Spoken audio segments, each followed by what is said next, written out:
বাসর ঘরে এক হাত ঘোমটা দিয়ে বসে আছে পাখি।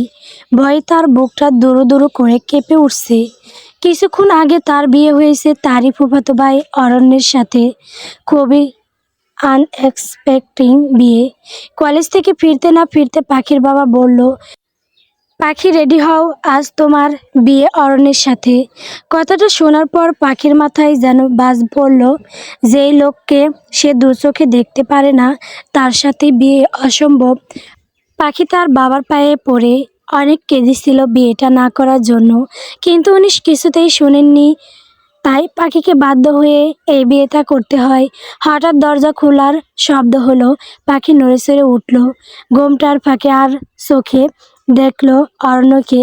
সে সবেমাত্র দরজাটা লক করে ধীরে পায়ে এগিয়ে এলো পাখির কাছে। অস্বস্তিতে হাঁসফাঁস করে উঠল পাখিটা। অরণ্য গম্ভীর কণ্ঠে বলল, জামাই দেখলে সালাম দিতে হয়, এইটুকু শিক্ষাও নেই তোমার? কেঁপে উঠল পাখি অরণ্যের এই জাদরেল কণ্ঠ শুনে। কম্পিত কণ্ঠে সালাম দিল। অরণ্য সালামের উত্তর নিয়ে বলল, এই মেয়ে, নামাজ কালাম কিছু জানো না কি? জানি। যাও ওয়াশরুমে গিয়ে এই আটা ময়দা তুলে অজু করে এসো। দেরি করবে না, তোমার পর আমি যাব। গো ফাস্ট। পাখি বিছানা থেকে নেমে তার লাগেজটা নিয়ে ওপেন করে এক সেট জামা নিয়ে ওয়াশরুমে ঢুকলো। খুব দ্রুত ফ্রেশ হয়ে বের হয়ে দেখতে পেল অরণ্য জায়নামাজ বিছিয়ে নিয়েছে। পাখি আসতে অরণ্যও চলে গেল ফ্রেশ হতে। ফ্রেশ হয়ে এসে দুইজন পাশাপাশি নামাজে দাঁড়ালো। নামাজ শেষ, জায়নামাজ গুছিয়ে রাখতে অরণ্য বলল, শোনো বউজান, তোমার জামাই আপাতত বেকার। এই মুহূর্তে বেশি টাকা নেই, তাই দেনমোহর কমই দিলাম। এই নাও তোমার দেনমোহর। মরার পর কোনো দাবি দাওয়া রাখবে না। পাখি ফ্যালফ্যাল দৃষ্টিতে তাকিয়ে রইল। বাসর ঘরে দাঁড় করিয়ে রেখে অরণ্য এসব কি বলছে। পাখির অনেক কিছু বলতে ইচ্ছে করলো, কিন্তু বলল না, কারণ মানুষটাকে ভীষণ ভয় পায়। এই যে মির্কি বেরাম, এর মতো কেমন কাঁপুনি উঠছে তার গায়ে। অরণ্য বলল, বিছানায় বসো, এমন কাঁপছো কেন? মির্কি বেরাম হয়েছে, জুতা শুকাইতে হবে নাকি? পাখি আলতো করে মাথা নাড়িয়ে না করে থপ করে বিছানায় বসলো। অরণ্য তার আলমারির চাবি পাখির হাতে তুলে দিয়ে বলল, আজ থেকে এই ঘর আর ঘরের মানুষ তোমার হাতে বন্দি। তবে একটা কথা মনে রেখো, আমার অবাধ্য হবে না পাখি। অবাধ্য হলে কখনই তোমায় মাফ করব না। কাল থেকে বাবার অফিসে জয়েন করব। আমার সব কিছু তুমি গুছিয়ে দিবে। বাই দা ওয়ে, বয়স কত তোমার? 17? ও বাচ্চা মেয়ে, সমস্যা নাই, সব শিখিয়ে দিব কি করে হাজবেন্ডকে সুখী রাখতে হয়। আমাকে ভয় পাবে না।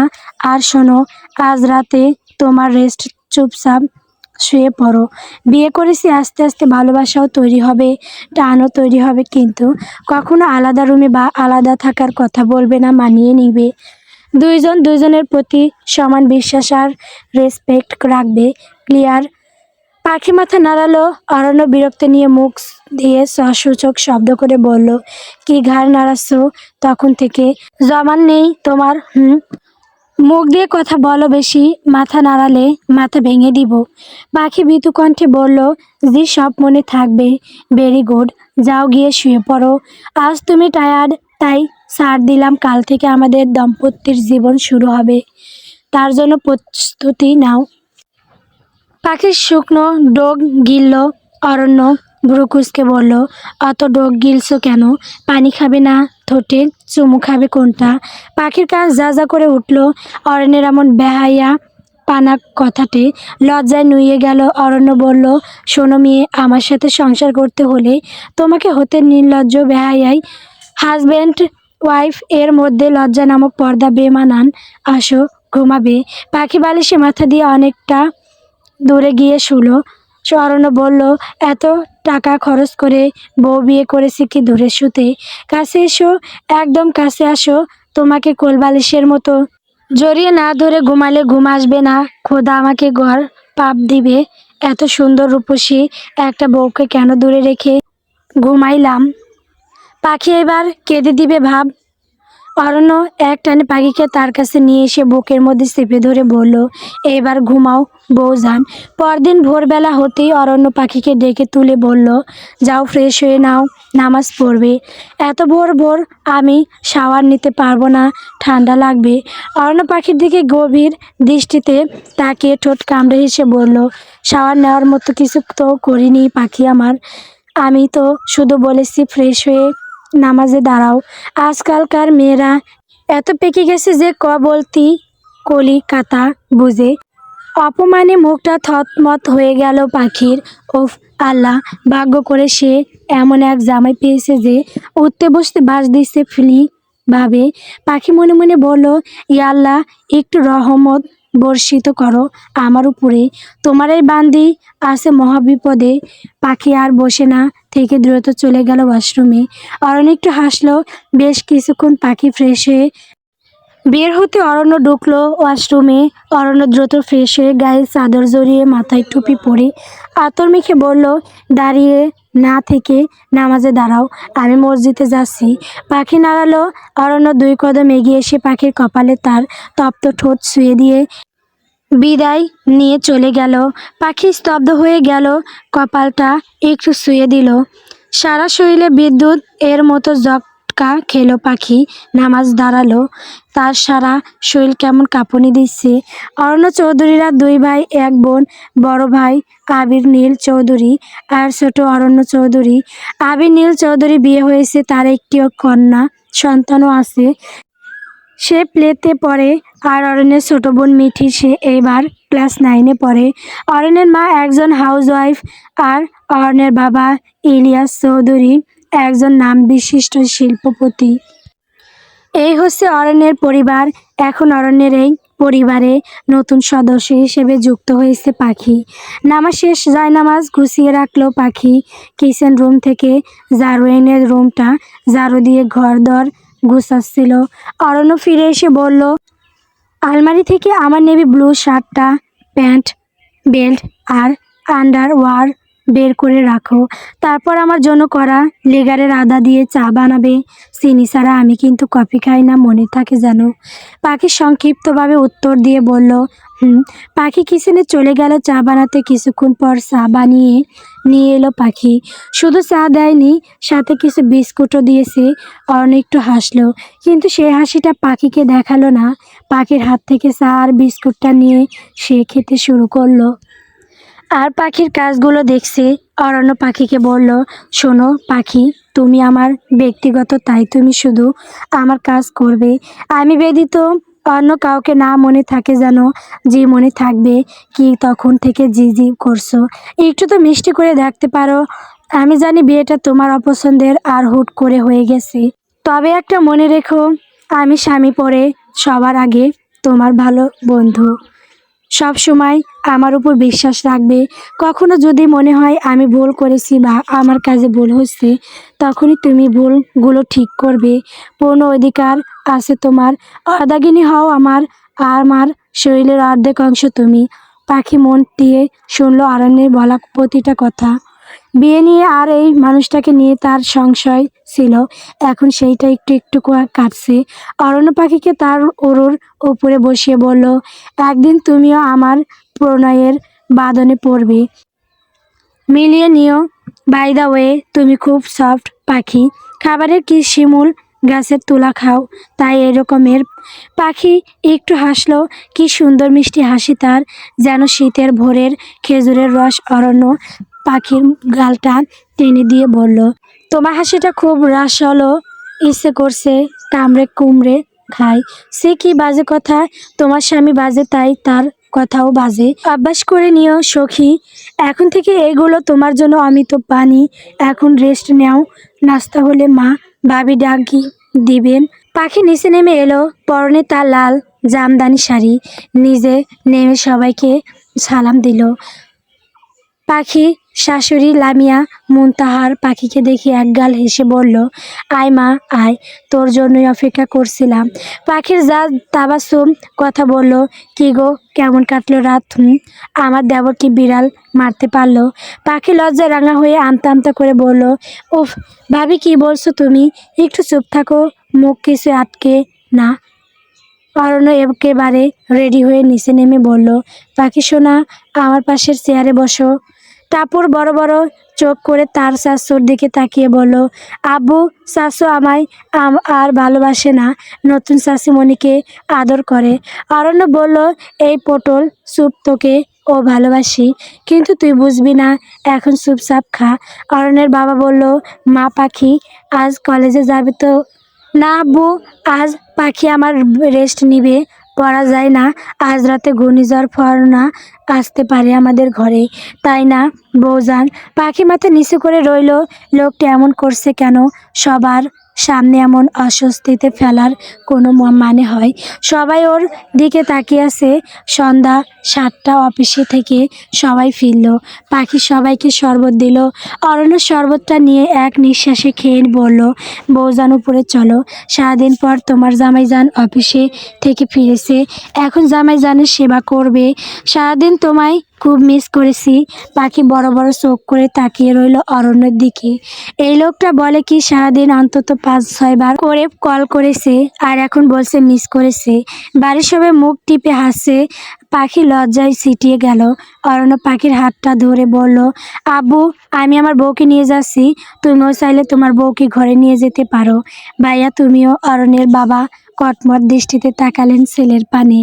অরণ্য ততক্ষণে পাখি নিয়ে ফুরুত করে উড়াল দিল তার ঘরে। পাখি বলল, আপনি এমন কেন? একটু তো লজ্জা শরম রাখুন। কি ভাবেন ওনারা? অরণ্য পাখির দিকে তেরা চোখে তাকিয়ে বলল, শুনো বউ, পুরুষ মানুষের লজ্জা থাকা ঘর পাপ। যদি পুরুষ মানুষ লজ্জা নিয়ে থাকে, তাহলে আন্ডা বাচ্চার আবির্ভাব হতো না। এইক্ষণ কাছে আসো বউ, পটাপট দুটো চুমু খাও তো। পাখি এদিক ওদিক তাকিয়ে পালানোর পথ খুঁজছে। ওর মনে হচ্ছে মাটির নিচ ফাঁক হয়ে যাক আর সে ওখানে ঢুকে যাক। আর অন্য 2 কদম এগিয়ে এসে সহসায় পাখির কোমর ধরে খিঁচে টেনে নিয়ে এলো নিজের কাছে। পাখির শরীর থরথর করে কাঁপছে, যেন কোনো জ্বরে আক্রান্ত এক পাখি। অরণ্য পাখির 2 গালে দুটো চুমু খেলো। তারপর নাকের সাথে নাক ঘষতে ঘষতে বলল, বাবু পাখি, আমার 8টা বাজতে চললো, আমি ফ্রেশ হতে যাচ্ছি, তুমি ডিনার রেডি করো। আমার অভ্যাস হচ্ছে 8টার মধ্যে খেয়ে দে কিছুক্ষণ হাঁটাহাঁটি করা, তারপর আমি ঘুমাই। অরণ্য আস্তে করে পাখিকে ছাড়ালো। পাখি ছাড়া পেয়ে বড় বড় করে শ্বাস নিল। তার মনে হলো তার প্রাণ পাখি প্রায় বিদায় নিচ্ছিল। অরণ্য একটু এসে বলল, এখনই এই অবস্থা বাচ্চা পাখি, যখন আমি কাছে আসবো তখন তুমি কি করবে? আজ রাতটা তোমার জন্য খুব দীর্ঘ হতে যাচ্ছে বেবি। পাখি শুকনো ডোক গিলল, ভয়ে তার আত্মা শুকিয়ে যাচ্ছে। পাখি মনে মনে ভাবলো, কি করবে এই লোকটা? ও আল্লাহ, খোদা বাঁচান আমাকে। পাখি দ্রুত চলে গেল ডিনার রেডি করতে। অরণ্য পাখির যাওয়ার পানে তাকিয়ে বাঁকা হাসি দিল। বেশ কিছুক্ষণ পর অরণ্য নিচে নামলো ডিনার করতে। পাখি সুন্দর করে সব গুছিয়ে দিচ্ছে। অরণ্য পাখির দিকে তাকিয়ে বলল, তুমি দাঁড়িয়ে আছো কেন? আসো, বসো চুপচাপ আমার সাথে খেয়ে নিও। আমি সবার সাথে খাবো। হুম, তুমি তোমার জামের সাথে খাবে পাখি। পাখির শাশুড়ি লামিয়া মুনতাহার বললেন, যা মা, দাঁড়িয়ে থাকিস না, এমনিতেও একটু খ্যাপাটে, আমাদের দেরি আছে, আমাদের নিয়ে ভাবিস না, এটা তোরও বাড়ি। পাখি আর কথা বাড়ালো না, চুপচাপ অরণ্যের পাশে বসলো। অরণ্য তাকে বলল, অরণ্য, প্লেটে খাবার নেওয়ার দরকার নেই, আমার প্লেট থেকে খাবার নিও। এক প্লেটে খাবার খেলে স্বামী স্ত্রীর প্রতি মহব্বত বাড়ে। পাখি কম্পিত হাতে ভাত মেখে খেতে শুরু করলো অরণ্যের প্লেট থেকে। খাওয়ার শেষে রুমে এলো দুজনে। অরণ্য পাখিকে জিজ্ঞেস করলো, নামাজ পড়েছিলে? শুধু এশারের নামাজ পড়া হয়নি, দুটো জায়নামাজ বিছাও, নামাজও দাঁড়াবো। পাখি জায়নামাজ বিছালো। অরণ্য একটু হাঁটছে। পাখি অজু করতে গেল। পাখি অজু করে আসতে অরণ্য অজু করতে গেল। অরণ্য অজু থেকে বের হতে দুজন পাশাপাশি দাঁড়িয়ে নামাজ আদায় করতে লাগলো। নামাজ শেষে অরণ্য একটু বেলকনিতে গেল। পাখি ততক্ষণে বিছানা গুছিয়ে রেডি করে রাখছে। বিছানা রেডি হতে অরণ্য বেলকনি থেকে ঘরের ভেতরে এসে দরজা নক করে দিল। অরণ্য আলমারি খুলে পাখির দিকে একটা প্যাকেট এগিয়ে দিয়ে বলল, জলদি এইটা পরে আসো। কোনো আপত্তি শুনবো না আমি। পাখি অগত্যা বাধ্য হয়ে ওয়াশরুমের ভেতরে গেল। ভেতরে গিয়ে প্যাকেট খুলে দেখতে পেল একটা নাইটি। পাখি চোখ মুখ কুঁচকে ওয়াশরুম থেকে বলে উঠল, এই যে শুনছেন, এইটা না পড়লে হয় না? অনেক আটসাট তো। তুমি না পড়লে সমস্যা নেই, আমি পরিয়ে দিব। কি আসবো ওয়াশরুমে? দিব কি পরিয়ে? পাখি জড়সড় গলায় বলল, না আমি আসছি। অগত্যা বাধ্য হয়ে পাখি নাইটিটা পরে ওড়নাটা পেঁচিয়ে তারপর ওয়াশরুম থেকে বের হলো। পাখিকে ভালো করে স্ক্যান করছে অরণ্য। এক কদম এগিয়ে এসে পাখির গা থেকে ওড়নাটা টেনে নিয়ে বলল, এত লজ্জা পাচ্ছ কেন? পাখি যান, আমরাই তো। আমি কি তোমার পর কেউ? তোমারই তো স্বামী। কাল 3 কবুল বলে গ্রহণ করেছো, মন নেই? কথাটা বলে জিভ দিয়ে তার শুকিয়ে যাওয়া ঠোঁটটা চেটে নিল। পাখি ভয় পেয়ে 2 কদম পিছিয়ে গেল। অরণ্য আরেক কদম এগিয়ে এসে পাখির কোমরে হাত দিয়ে নিজের দিকে টেনে নিয়ে এলো। ভয়েসে বলল, you are looking so hot my dear Pakhi. Pakhi ছাড়া পাওয়ার জন্য ছটফট করতে লাগলো।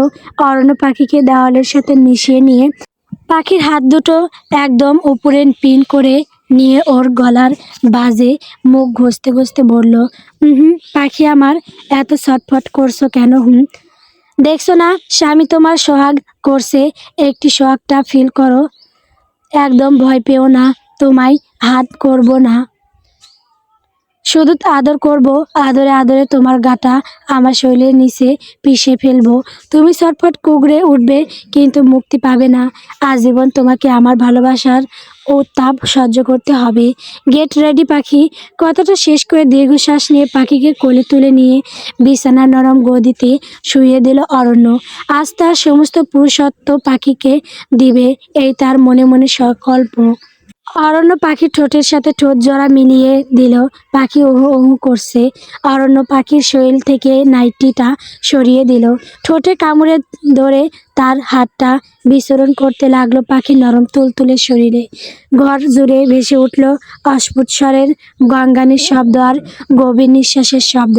পরদিন ভোর ভোর উঠল অরণ্য, দেখল তার পাখিটি তার বুকে নাক মুখ ঘেঁটে দিয়ে ঘুমের অতল গহ্বরে তলিয়েছে। অরণ্য একটু আলতো করে হাসলো। পাখির কপালে চুম্বন করে ডেকে উঠল, আমার সোনা ময়নার পাখি, আমার আদরের পাখি, উঠো, সকাল হয়েছে তো ফরজ গোসল নিতে হবে না, নামাজ তো দাঁড়াতে হবে। উঠো বাবু, দেরি করে না। পাখি ঘুমের ঘরে নড়েচড়ে আবার করে ঘুমিয়ে পড়ল। অরণ্য বিছানা থেকে নেমে পাখিকে কোলে তুলে নিয়ে বাথরুমে ঢুকলো। কোনো কথা না বলে আলতো করে শাওয়ার নিচে দাঁড় করিয়ে দিয়ে শাওয়ারটা অন করে দিল। ঠান্ডা পানি শরীরে লাগতে পাখি তড়াক করে ঘুম থেকে উঠ পড়ল। অরণ্য দিকে তাকিয়ে বলল, আপনি বড্ড নিষ্ঠুর, এরকম কেউ করে?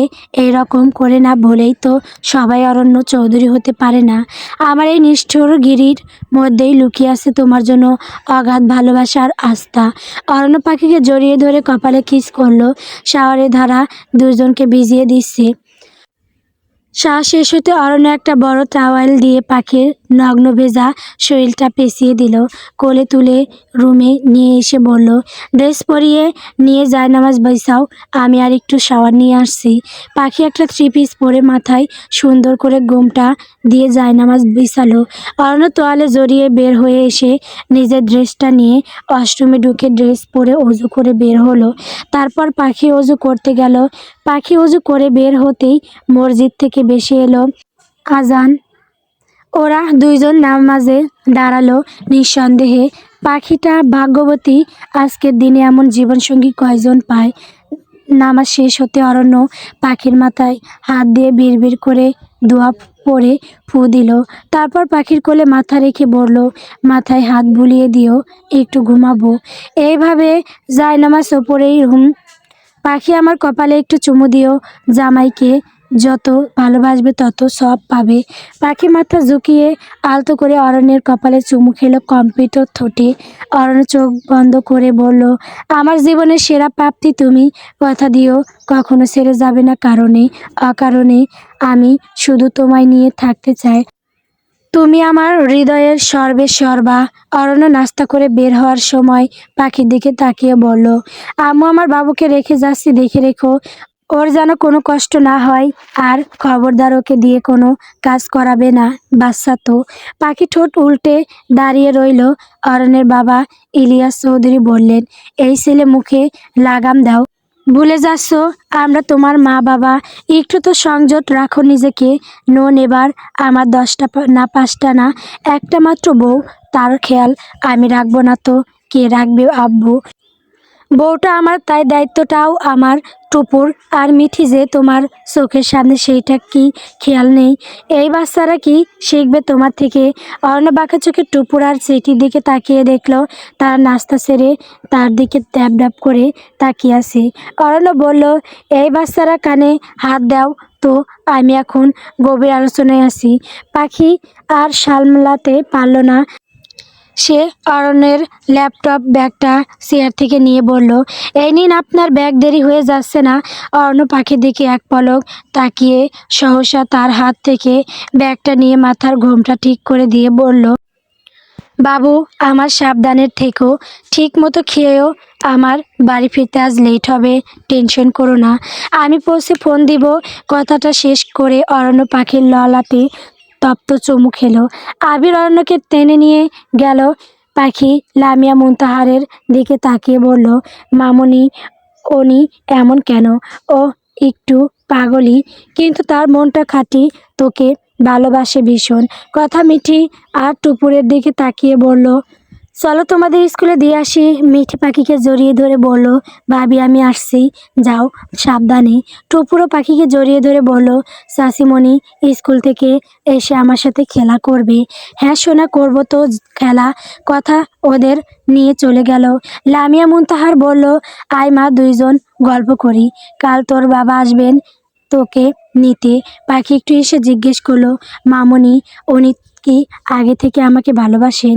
লামিয়া মুনতাহার বলল, হ্যাঁ, তুই তখন ক্লাস 4-এ পড়িস, তখন থেকে তোদের বিয়েটা পূর্ণ থেকে নির্ধারণ করা ছিল। কিন্তু অরণ্য হঠাৎই জেদ করে বসলো বিয়ে করবে, তাই বিয়েটা হুটহাট করে দিয়েছি। পাখি কি বলবে বুঝতে পারছে না। ক্লাস 4-এর এক বাচ্চা মেয়েকে কেউ কি করে ভালোবাসতে পারে, বিষয় বোধগম্য হলো না। পরক্ষণে মনে হলো এই হচ্ছে অরণ্য চৌধুরী, এর দ্বারা সব সম্ভব। বউ শাশুড়ি মিলে গল্প করছে আর হাতে হাতে কাজ করছে। দুপুরের দিকে পাখি যখন জানলার পাশে বসে আকাশ দেখছিল, ঠিক তখনই ফোনের স্ক্রিনটা জ্বলে উঠল। অরণ্যের ভিডিও কল। পাখি ফোনটা রিসিভ করতেই দেখলো অরণ্য অ্যাকাউস্টিক প্যানের লাগানো একটা বড় কনফারেন্স রুমে বসে আছে। তার কানে ব্লুটুথ হেডসেট, সামনে ল্যাপটপ খোলা। আশেপাশে বেশ কয়েকজন গম্ভীর চেহারার মানুষ বসে ফাইল দেখছে। পাখি নিচু স্বরে অবাক হয়ে বলল, এই যে আপনি না মিটিংয়ে এই অবস্থায় কল দিয়েছেন কেন? সবাই তো দেখছে। অর্ণ স্লাইড চেঞ্জ করতে করতে ক্যামেরার দিকে আর চোখে তাকালো। মুখে একটা দুষ্টুমি ভরা হাসি খেলে গেল। সে ঠোঁট নাড়িয়ে কোনো শব্দ না করে শুধু একটা ফ্লাইং কিস দিল। পাখি দ্রুত ফোনের ওপাশ থেকে সরে গিয়ে ফিসফিসিয়ে বলল, অসভ্য লোক একটা, ওখানে বড় বড় সব সারা বসে আছে আর আপনি এইসব করছেন। ফোন রাখুন বলছি। এবার ব্লুটুথের মাইক্রোফোনটা একটু টেনে ঠিক করে নিয়ে গম্ভীর গলায় তার এক ক্লায়েন্টকে বলল, yes, I thinks you good proceed with this deal. কিন্তু ক্যামেরার দিকে তাকিয়ে সে চোখ টিপল। পাখি আর কথা বাড়ালো না। মেয়েকে রাগ দেখিয়ে নিয়ে কলটা কেটে দিল। কিন্তু বুকের ভেতরটা কেমন যেন ধক করে উঠল। এই মানুষটা পাগলামি যেমন করতে পারে, তেমনই জানে কিভাবে একজনের পুরো পৃথিবী জুড়ে থাকতে হয়। তখনই টুপুর ঢুকলো রুমে আর ঢুকে বলল, চাচিমণি দাদিমা ডাকছে লাঞ্চ করার জন্য, চলো নিচে। পাখি টুপুরের মাথায় চুমু খেয়ে ওর হাত ধরে নিচে নামলো। রাত একটা। অরণ্য ফিরল। পাখি টেবিলের ওপর মাথা রেখে অরণ্যর জন্য অপেক্ষা করতে করতে ঘুমিয়ে আসে। অরণ্য মুচকি হাসলো। বিবাহিত জীবনে এইটাই তো শান্তি যে জামাইয়ের জন্য বউ অপেক্ষা করবে, তাকে সোহাগের চাদরে মুড়িয়ে রাখবে, আর সে সার্থক। তার বউ তার জন্য ভাতের থালা বাটি নিয়ে অপেক্ষা করছে। কতজনের ভাগ্যেই বা এইটা জোটে। অরণ্য ধীর পায়ে পাখির দিকে এগিয়ে গিয়ে সহসা ওর মাথায় হাত রেখে বেশ আদরের সহিত মাথায় হাত বুলিয়ে দিতে দিতে ডাকলো, বাবু আমার, ওঠো, দেখো তোমার জামাই আসছে। বেশ কয়েকবার ডাকার পর পাখি পিট পিট করে চোখ খুললো। তারপর অরণ্যকে দেখতে পেয়ে সালাম দিয়ে তার দিকে তাকিয়ে বলল, আপনি চলে এসেছেন, সরি আমার একটু চোখ লেগে গেছিল। অরণ্য মৃদু হেসে সালামের উত্তরে দিয়ে বলল, বাচ্চা পাখি আমার, এত রাত পর্যন্ত জেগে আছো কেন সোনা? শরীর খারাপ করবে তো। আপনার জন্যই তো অপেক্ষা করছিলাম আমি। আপনি ফ্রেশ হয়ে নিন, আমি খাবার দিচ্ছি। ইস, আমার পাখিটা আমার জন্য কত কষ্ট করছে। তুমি খাবার দিও, আমি এক্ষুনি আসছি। কথাটা বলে অরণ্য ফ্রেশ হতে চলে গেল। পাখি তার জন্য খাবার গরম করতে গেছে। বেশ কিছুক্ষণ পর অরণ্য এলো। পাখি ভাত বেড়ে বসেছিল। অরণ্য চেয়ার টেনে বসে বিসমিল্লাহ বলে তরকারি দিয়ে ভাত মেখে সবার প্রথম লোকমাটা পাখির সামনে ধরে বলল, হা কর তো বাবু। পাখি চুপচাপ হা করলো। অরণ্য পাখির মুখে খাবার তুলে দিল। পাখি ভ্রু কুঁচকে বলল, এই আপনি এত বড় বড় করে লোকমা দিচ্ছেন কেন? আমি তো ছোট, এত বড় করে দিলে কি চিবুতে পারি, কষ্ট হইতো। অরণ্য নিজের মুখে এক লোকমা পুড়ে নিয়ে বলল, বউ তুমি ছোট, কিন্তু তোমার জামাই তো বড়, তার আবার ছোট জিনিস এ পোষায় না, সেইটা তোমার শরীরের বাজি হোক কিংবা ভাতের লোকমা। পাখি স্তম্ভিত হয়ে গেল, ফুস করে শ্বাস নিয়ে বলল, আপনার মুখে কেন লাগম নেই? বেহাইয়া পুরুষ একটা। জান বউয়ের কাছে কোনো লজ্জা রাখতে নেই। কালকে যা হয়েছে তারপর লজ্জা কিসের? তুমি কি আমার পর কেউ? তুমি তো আমার আত্মার অংশ, আমার ব্লাড। নাও বাবু হা করো। পাখি হা করতে অরণ্য এক গাল লোকমা পাখি মুখে পুরে দিয়ে তারপর নিজেও এক লোকমা মুখে দিল। এভাবে খাবার শেষ করলো। তারপর পাখি হাতে হাতে কাজ করতে লাগলো। কাজ শেষে পাখি এক গ্লাস দুধ গরম করে অরণ্যকে দিল। অরণ্য অর্ধেক খেয়ে পাখির ঠোঁটের কাছে গ্লাসটা ধরে বলল, ফিনিশ ইট। এইটা তো আপনার, আমার তো আছে। উস, no more word baby bird. যা আমার তা তোমারও এখন কোনো কথা নয়, খেয়ে নিও। পাখি আর দ্বিমত করলো না। সে ডক ডক করে দুধটুকু খেয়ে নিল। অরণ্য পাখিকে কোলে তুলে নিল। পাখি অরণ্যর গলা জড়িয়ে ধরে বলল, কাল আমার আব্বু আসবেন আমাদের নিতে, প্লিজ ওনার সামনে বেফাস কিছু বলবেন না, ঠিক আছে? তবে তার জন্য তোমাকে আমাকে ঘুষ দিতে হবে। কি সেইটা? সারা রাত আমার আদর সোহাগ সহ্য করতে হবে, একটুও টেপু করবেন না। বসা লোক একটা, সবই তোমার। অরণ্য রুমে ঢুকে দরজাটা বন্ধ করে দিল। তারপর পাখিকে বিছানায় শুইয়ে দিয়ে লাইট অফ করে দিয়ে জিরো পাওয়ারের লাইট অন করে দিল অরণ্য। পাখির কাছে গিয়ে তার ওপর ঝুঁকে ওড়নাটা টেনে সরিয়ে দিয়ে ওর গলার বাজে মুখ ডুবিয়ে দিয়ে ভালোবাসার অতল সমুদ্র ঝাঁপ দিল। পাখি তার হাতটা ধীরে ধীরে অরণ্যের পিঠে আগড়ে ধরল। শুরু হলো নর নারীর আদিম ভালোবাসার এক ঝড়ো রাত। গর্জরে বয়ে যাচ্ছে গভীর নিঃশ্বাস আর পাখির মৃদু ভালোবাসার আর্তনাদ। সকাল 8টা, পাখির ঘুম ভাঙলো। পাশে তাকিয়ে দেখলো উনি নেই। আজ ভোরে উনি ডাকেনি, তাই বেচারি পাখি উঠতে পারেনি। ওরই বা কি দোষ? কাল তো একদমই ঘুমোতে দেয়নি লোকটা। ইস কি লজ্জা! লোকটা বড্ড পাগলামি করে, গলার কালো তিলটা লালচে করে ফেলেছে, বিছানার চাদরের সাদা দাগ লেগে আছে। লজ্জা পেয়ে হাত দিয়ে মুখ ঢেকে লজ্জায় আড়ষ্ট হয়ে লাজুক হাসি দিল। পরক্ষণে তড়িঘড়ি করে বিছানা থেকে নামলো পাখি। দ্রুত বিছানার চাদর টেনে সরিয়ে নিয়ে আলমারি থেকে শুভ্র নীল রঙের চাদর বিছিয়ে নিল। চাদর বিছানো হলে আলমারি থেকে জামা কাপড় বের করে বিছানাতে রেখে ওয়াশরুমে ঢুকে গেল। ফ্রেশ হতে বেশ কিছুক্ষণ পর পাখি বের হলো শাওয়ার নিয়ে, একটা তোয়ালে গায়ে পেঁচিয়ে। পাখি ভেবেছে রুমে যেহেতু কেউ নেই সে ছাড়া, তাহলে একটু ফ্রিলি ড্রেস পরতে পারবে। এই ভেবে সে গা থেকে তোয়ালে সরিয়ে হয়ে গেছে। ঠিক তখনই বেলকনির দরজা খুলে ঢুকলো অরণ্য, হাতে তার কফির মগ। পাখি বড় বড় চোখ করে অরণ্যের দিকে তাকিয়ে বলল, এই আপনি কোথায় থেকে এলেন? রুমে তো ছিলেন না। বৌজান, সকাল সকাল কি আপনার এই গুপ্তধন দেখিয়ে এই অদম স্বামীকে বেসামাল করার ধান্দা করছেন আপনি? একবার বেসামাল হলে কিন্তু বিছানা থেকে নামার আর সুযোগ পাবেন না। সো তাড়াতাড়ি ড্রেস পরুন। আপনি চোখ বন্ধ করুন। চোখ বন্ধ করলে আর লাভ কি? যা দেখার তো এত। গত 2-3 দিন ধরে দেখতেই পাচ্ছি you are looking so it baby. Pakhi দ্রুত জামা কাপড় পরে নিয়ে বলল, আপনি বড্ড অসভ্য পুরুষ। আমি জানি আপনি সকালে ডাকলেন না কেন। সবাই কি মনে করবে নতুন বউ পরে পরে ঘুমাচ্ছে? মোটেও কিছু মনে করবে না কেউ। আজ শুক্রবার, তাই কেউ উঠেনি। তুমি দেরি করো না, দ্রুত অজু করে কাজা আদায় করে নাও। আপনি নামাজ পড়েছেন? পাখি আর কথা বাড়ালো না, দ্রুত অজু করে এসে জায়নামাজ বিছিয়ে নামাজে দাঁড়ালো। নামাজ শেষে পাখি ঘর থেকে বের হয়ে নাস্তার আয়োজন করতে লাগলো। অর্ণব পাখির হাতে হাতে সহায়তা করছে। পাখি ভ্রুকুটি সংকুচিত করে জিজ্ঞেস করলো, এই আপনি উদাম গায়ে কেন? আপনার পিঠে খেয়াল করেছেন? বাড়ির সবাই দেখলে কি ভাববে ভেবেছেন আপনি? এইগুলো হচ্ছে আমার বউয়ের দেওয়া পৃথিবীর শ্রেষ্ঠ অলংকার, যা আমাকে আষ্টেপৃষ্ঠে জড়িয়েছে। পাখি কথা না বাড়িয়ে রুটি বেলতে লাগলো। ঠিক তখনই অরণ্য পাখির পিছনে গিয়ে দাঁড়িয়ে পাখি দু হাতে নিজের হাত দুটো রেখে সেও রুটি বেলছে। হঠাৎই পিছন থেকে কাশির শব্দ হলো। ছিটকে গেল দুজন। পিছন তাকিয়ে দেখলো ভাবি। ভাবি দুষ্টু এসে বলল, কি চলে এইখানে? অরণ্য বলল, বৌজানকে ভালোবাসার ট্রেনিং দিচ্ছি ভাবি, কিন্তু আপনি এসে গন্ডগোল পাকিয়ে দিলেন। দূর, খুব খারাপ কাজ করেছেন আপনি। অরণ্য, তোর কানটা আমি মলে দিব বলে রাখলাম। যা এখান থেকে, আর গায়ে কিছু জড়িয়ে নিস, নয়তো পিঠে তাল পড়বে তো। ফাজিল একটা। অরণ্য মৃদু হেসে চলে গেল, পাখির দিকে এক পলক তাকিয়ে। বিকাল হতে ঝড়ো হাওয়া বইছে চারদিকে।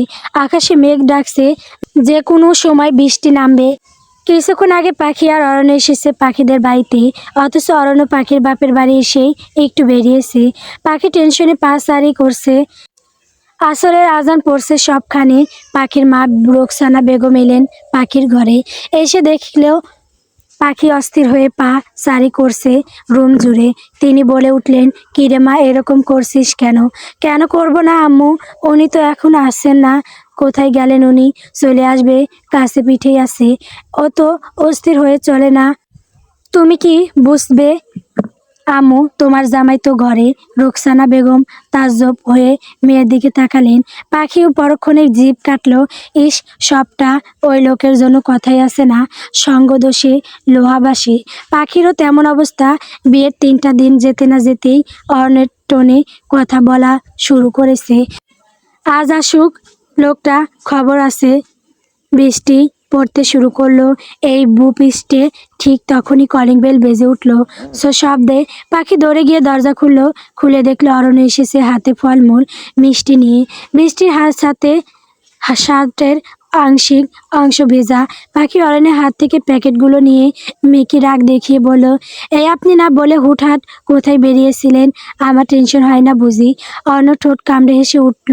পরক্ষণে সংযত হয়ে বলল, বউ, তোমার স্বামী বৃষ্টিতে ভিজে বাড়ি ফিরেছে, কোথায় একটু সেবা যত্ন করবে তা না? মিকি রাগ দেখাছো? এ তো ঘোর অন্যায় বউ, এই অন্যায় ধর্মে সইবে না। রোকসানা বেগম মুখে টিপে হাসলেন। রুমের ভেতরে থেকে সাজ্জাদ হোসেনও হেসে উঠলেন। জামাই তার ভীষণ পাজি, ওটা উনি আগে থেকে জানতেন। পাখি অরণ্যকে রুমে নিয়ে গিয়ে চুল মুছে দিচ্ছে নিজের ওড়নার আঁচল দিয়ে। অরণ্য সুযোগ বুঝে পাখির পেটে নাক ডুবিয়ে দিয়ে নিঃস্বার্থ কষ্টে বলল, বউ, তুমি এত নরম তুলতুলে কেন? ইচ্ছে করে চেটে পুটে খাই। রাগ করে না বউ, আর কখনো না বলে কোথাও যাব না। প্রথমবার শ্বশুর বাড়ি এসেছি, খালি হাত খারাপ দেখায় না, তাই তাই কি দেখেছে কিভাবে বিদ্যুৎ চমকাচ্ছে? যদি আপনার কিছু হয়ে যেত তো আমি কি করতাম? অরণ্য কখনো পাখিকে ছাড়া কোথাও যেতে পারে না। অরণ্য কেবল তার পাখিতে সীমাবদ্ধ। সত্যি তো? সত্যি। পরে আবার পাল্টি খাবেন না তো? মোটেও না মৃত্যু পরেও আমি তোমার জন্য অপেক্ষা করব। খোদার দরবারে চেয়ে নিব তোমাকে, সে আমি জান্নাতে থাকি বা জাহান্নামে, আমার সাথে তোমার বাস হবে। এত সুখ আমি রাখবো কোথায়, রাখার দরকার নেই, আমাকে উজাড় করে দিও, দেখবে সুখের অতল গহ্বরে হারিয়ে গেছো। উফ, বাজে কথা না, ভালো কথা। নামাজ বের করো, দুজন আসরে নামাজ পড়ে নিব একসাথে। পাখি আসলো, ড্রয়ার থেকে নামাজ বের করে মেঝেতে বিছালো। তার পরক্ষণে দুজন একসাথে ওয়াশরুমে ঢুকে অজু করে নিয়ে নামাজে দাঁড়ালো। রোকসানা বেগম আড়াল থেকে দেখলেন সবটা। এইটুকু ভেবে তিনি সুখী যে ওনার মেয়েটা সুখী আছে, কোনো ভুল মানুষের পাল্লায় পড়েনি। রোকসানা বেগম রুমে ঢুকে দেখলে সাজ্জাদ হোসেন বসে বসে বই পড়ছেন। তিনি বললেন, শুনছেন পাখির আব্বু? বলো শুনছি। পাখি আমার স্বামী সোহাগী অরণ্য, ওকে চোখে হারাবে না কেন? ছোট থেকেই তো তাকে একরকম চেয়ে নিয়েছিল। পাখি যে তার খুব শখের। যাই হোক, এখন এই সব কথা বাদ, চলো আমরা ও দুজন নামাজ আদায় করিনি। বাইরে যা বৃষ্টি, আজ আর মসজিদে যা হলো না। রোকসানা বেগম আর কথা না বাড়িয়ে উঠে দুটো জায়নামাজ বিছিয়ে দিল। সাজ্জাদ হোসেন বইটা রেখে অজু করে এসে নামাজে দাঁড়ালেন। রোকসানা বেগমও তাই করলেন। অজু করে এসে সাজ্জাদ হোসেনের পাশে দাঁড়ালেন। ঘরের ভেতরে এক লহমায় পবিত্র এক দৃশ্য তৈরি হলো। মিঠি আর টুপুর চানাচুর মাখা খাচ্ছে। এই ঝড় বৃষ্টির বিকেলে চানাচুর দিয়ে মুড়ি মাখা না খেলেই নয়। টুপুর খেতে বলল, মনি ছোট চাচু না, চাচিমণি ছাড়া কিছু বোঝে না, সারাক্ষণ শুধু চাচিমণি আর চাচিমণি করে। কই, আমাকে তো ডাকে না। চাচু চাচিমণিকে খুব ভালোবাসে, ওই দিন তো দেখেছি চুমু খেতে। মিঠি চোখ বড় বড় করে বলল, ওই বয়স কত তোর, খালি পাকা পাকা কথা, এইসব কথা আর কখনো বলিস না, তাহলে দেখবি বাইয়া তোকে পটলের মতো ছিলে হলুদ লবণ মাখি কড়াইয়ে তেল দিয়ে ভাজা করে খাবে।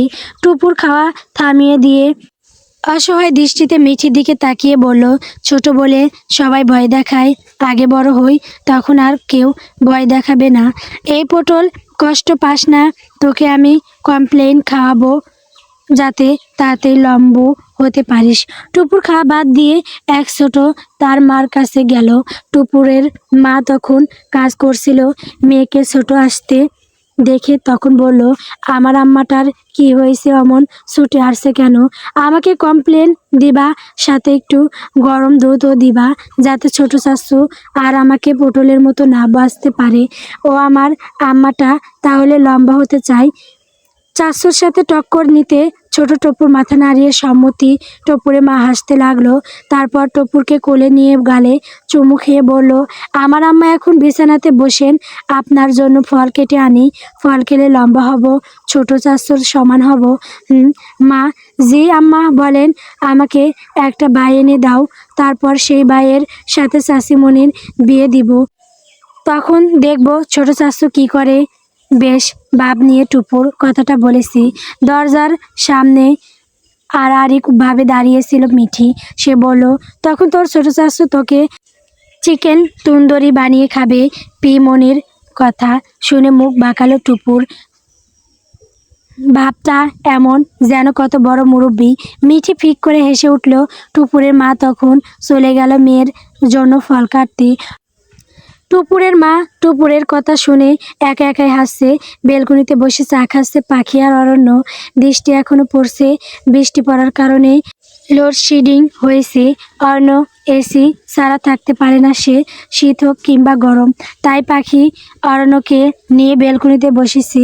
পাখি অরণ্যের দিকে তাকিয়ে বলল, কষ্ট হচ্ছে আপনার, হাত পাখা আনবো? অরণ্য ধোয়া ওঠা চায়ের কাপে চুমুক দিয়ে বলল, ওসব কিছু লাগবে না, শুধু তুমি চুপটি করে বসো তো আমার পাশে। তোমার সংস্পর্শে থাকলে আমার উক্ত দেহ খানা এক লহমায় শীতল হয়ে ওঠে। অরণ্য একটু থামলো, অতঃপর পাখির চোখের দিকে তাকিয়ে বলল, জানো পাখি, এই কুলসিত পৃথিবীতে তুমি একমাত্র আমার আমানত, আমার পবিত্র, আমার সম্মান, আমার ইজ্জত। তুমি শুধু আমার জন্য নিজেকে হেফাজত রাখবে, আমার জন্য নিজেকে উন্মুক্ত করবে। তোমার সবটা ঘিরে কেবল আমি।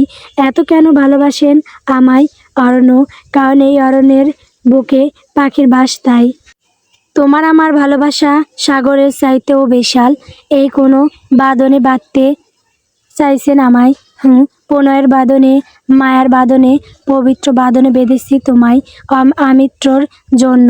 মৃত্যুর পরেও তুমি আমার, তোমার কোনো নিস্তার নেই আর না আছে কোনো আদার অপশন। তোমার কেবল আমি আছি, বুঝলে পাখি? কথাটা বলে অরণ্য পাখির দিকে ঝুঁকে ওর নাকের সাথে নিজের নাক ঘষে ঠোঁট আলতো করে চুমু খেলো, যেন বৃষ্টি আকাশ বাতাস সাক্ষী রে।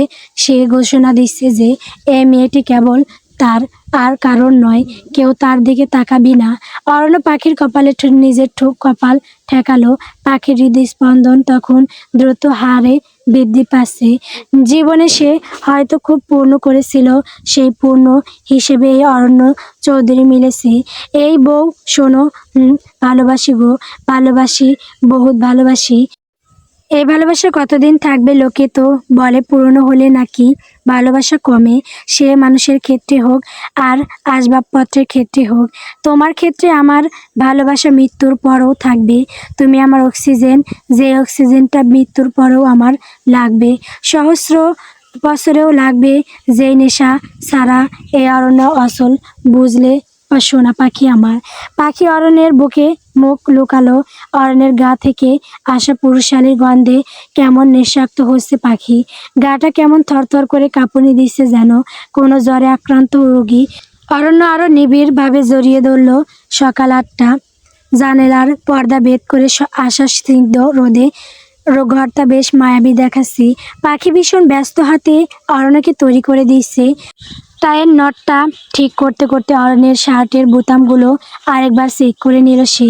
অরণ্য মুগ্ধ চোখে নিজের পিসি বউটার ব্যস্ত দেখছিল।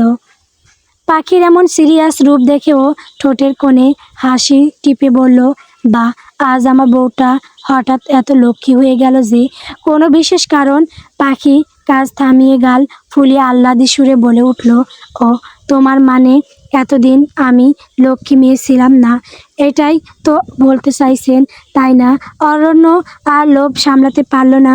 পাখি সেই ফুলো ফুলো গাল দুটো আলতো করে টিপে দিয়ে আদুরে গলায় বলল, আরে না রে পাগলি, আমার বউ তো পৃথিবীর শ্রেষ্ঠ বউ। এই যে আমার এত যত্ন নিচ্ছ, এটা দেখলেই তো মনটা ভরে যায়। পাখি লজ্জা পেয়ে চোখ নামিয়ে নিল। অরণ্য স্যুটটা এগিয়ে দিয়ে বলল, এই নিন, আপনি একদম রেডি। এবার আমাকেও তৈরি হতে হবে। আজ থেকে আমার কোচিং আর কলেজের ক্লাস শুরু। দেরি হয়ে যাবে তো। পাখি ঝটপট আলমারি থেকে একটা সুন্দর গাউন বের করে পরে নিল। অরণ্য এরই মধ্যে ড্রয়ার থেকে একটা ম্যাচিং হিজাব হাতে নিয়ে ডাকলো, বোজান এইদিকে আসেন তো, আপনাকে আজ আমি নিজের হস্তে হিজাব বেঁধে দিব। পাখি অবাক হয়ে 2 কদম এগিয়ে এলো। অরণ্য আয়নার সামনে দাঁড়িয়ে নিপুণ হাতে হিজাব গোছাতে শুরু করলো। পাখি একটু এদিক ওদিক নড়াচড়া করতেই অরণ্য গম্ভীর হওয়ার বান করে বলল, একদম স্থির হয়ে দাঁড়ান ম্যাম, একদম ছটফট করবেন না। আপনি বড্ড বেশি নড়াচড়া করেছেন, আমার কাজে ব্যাঘাত ঘটছে।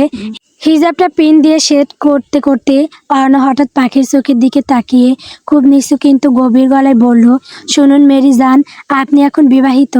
আপনার মাথা থেকে পা পর্যন্ত প্রতিটি অংশ আমার আমানত, আর এই আমানতের হেফাজত করা কিন্তু এখন আপনার পবিত্র দায়িত্ব। নিজেকে আগলে রাখবেন কেমন? পাখি অরণ্যের চোখে এক অদ্ভুত অধিকার বোধ দেখতে পেল।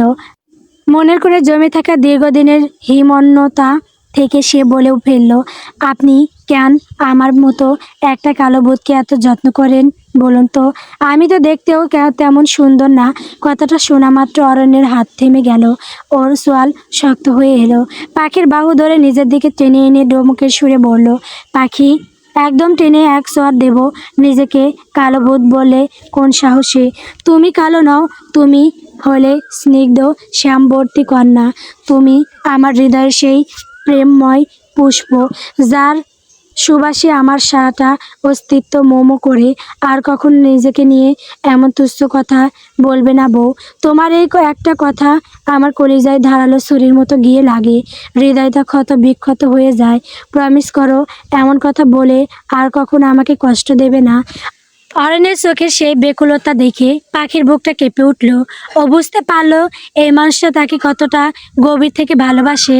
ও আলতো করে অরণ্যের গালে একটা চুমু খেয়ে নরম গলায় বলল, সরি, আর কখনো এমন কথা বলবো না, প্রমিস করছি। অরণ্য শান্ত হলো। হিজাব বাঁধা শেষে অংশটুকু শেষ করেও পাখির খুব কাছে এগিয়ে এলো। ওর কপালে আর ঠোঁটে নিজের ভালোবাসার মোহর এঁকে দিয়ে দীর্ঘ এক গভীর আদরে ডুব দিল। এরপর খুব যত্ন করে পাখির মুখে নিকাবটা বেঁধে দিয়ে বলল, সাবধানে থাকবে জান, একদম এদিক ওদিক তাকাবে না। কলেজ শেষ হলে আমি নিজেই তোমাকে নিতে আসব। পাখি নিকাবের আড়াল থেকে দরা গলায় জিজ্ঞেস করলো, ছুটির পর আমি কি আবার আব্বুর বাসায় আসবো? অরণ্য ওর হাতটা নিজের হাতের মুঠোয় নিয়ে বলল, না জান, আজ তোমাকে নিয়ে সোজা চৌধুরী মহলে ফিরবো। বাপের বাড়িতে তো 2 দিন অনেক বেড়ালে, এবার ঘরের বউকে তো নিজের ঘরে ফিরতে হবে, তাই না? পাখি মৃদু হেসে সম্মতি জানিয়ে মাথা নাড়ালো। অরণ্য পরম মমতায় পাখির হিজাবের ওপর আরেকটি চুমু খেলো। এরপর দুজন মিলে পাখির বাবা মায়ের কাছ থেকে দোয়া নিয়ে বিদায় নিল। অরণ্য প্রথমে পাখিকে তার কোচিংয়ের সেন্টারের সামনে নামিয়ে দিল। পাখি ভেতরে চলে যাওয়ার আগ পর্যন্ত সে তাকিয়ে রইল। তারপর এক বুক তৃপ্তি নিয়ে নিজের অফিসের পথে গাড়ি ঘুরিয়ে নিল অরণ্য। সকালবেলা রোদেলা আকাশটা আজ বেশ ঝকঝকে, কিন্তু মিঠির মনে রাজ্যের বিরক্তি। ছোট ছোট পা ফেলে টুপুরের হাত ধরে সে আজ তাকে স্লাইল্ড ফেয়ার একাডেমির গেটের সামনে নিয়ে এলো। টুপুরের মা অর্থাৎ মিঠির বড় ভাবি কথার শরীরটা আজ সকাল থেকেই ম্যাচ ম্যাচ করছে। বিছানা ছেড়ে ওঠার মতো শক্তিটুকুও যেন নেই। তাই দায়িত্বটা আজ মিঠির কাঁধে পড়েছে। স্কুলের গেটের কাছে আসতেই টুপুর একটু থমকে দাঁড়ালো। মিঠি নিচু হয়ে টুপুরের নরম গালে একটা গভীর চুমু খেয়ে আদুরে গলায় বলল, সোনা আমার, একদম ভয় পাবে না। স্কুল ছুটি হলে সোজা গেটের ভেতরে দাঁড়িয়ে থাকবে, বাইরে একদম পা বাড়াবে না। আমি ঠিক সময় মতো এসে তোমাকে নিয়ে যাব।